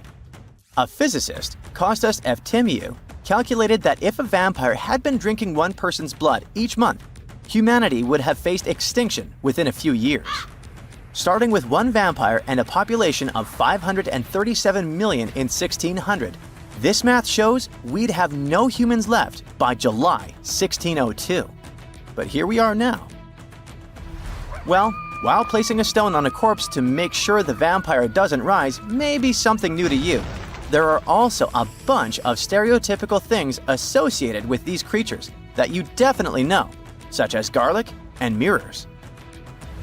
Funnily enough, even though it's all based on a bunch of superstitions, there's pretty good logic behind the garlic thing. You see, it contains a special compound called allicin, which is a powerful antibiotic. While people back then couldn't know what an antibiotic was, they noticed garlic was pretty effective against various conditions.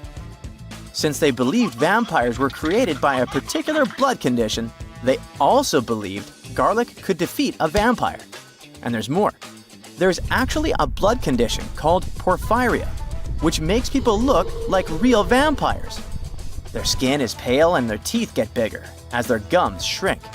And guess what? People who have porphyria cannot consume garlic, as it worsens their condition. Wow, that's a cool coincidence.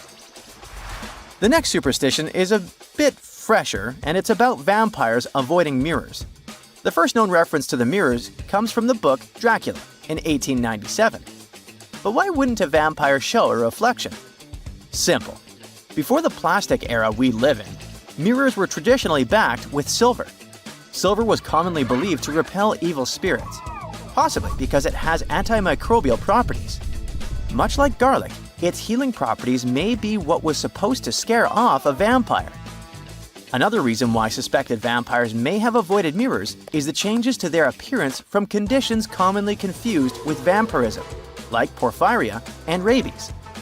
People afflicted with these conditions may have avoided looking in mirrors for that reason, causing others to assume that vampires avoided mirrors. But if you ever met a vampire and these methods don't repel it, I have one more trick for you. Ask the potential vampire to count. It can be spilled grains, seeds, or even the holes in the fishing net if you happen to have one. Vampires are into math, so they'll stop to count, delaying them until sunrise. And we all know that vampires don't do well in sunlight. Ironically, it's Count von Count, a vampire who teaches us how to count on Sesame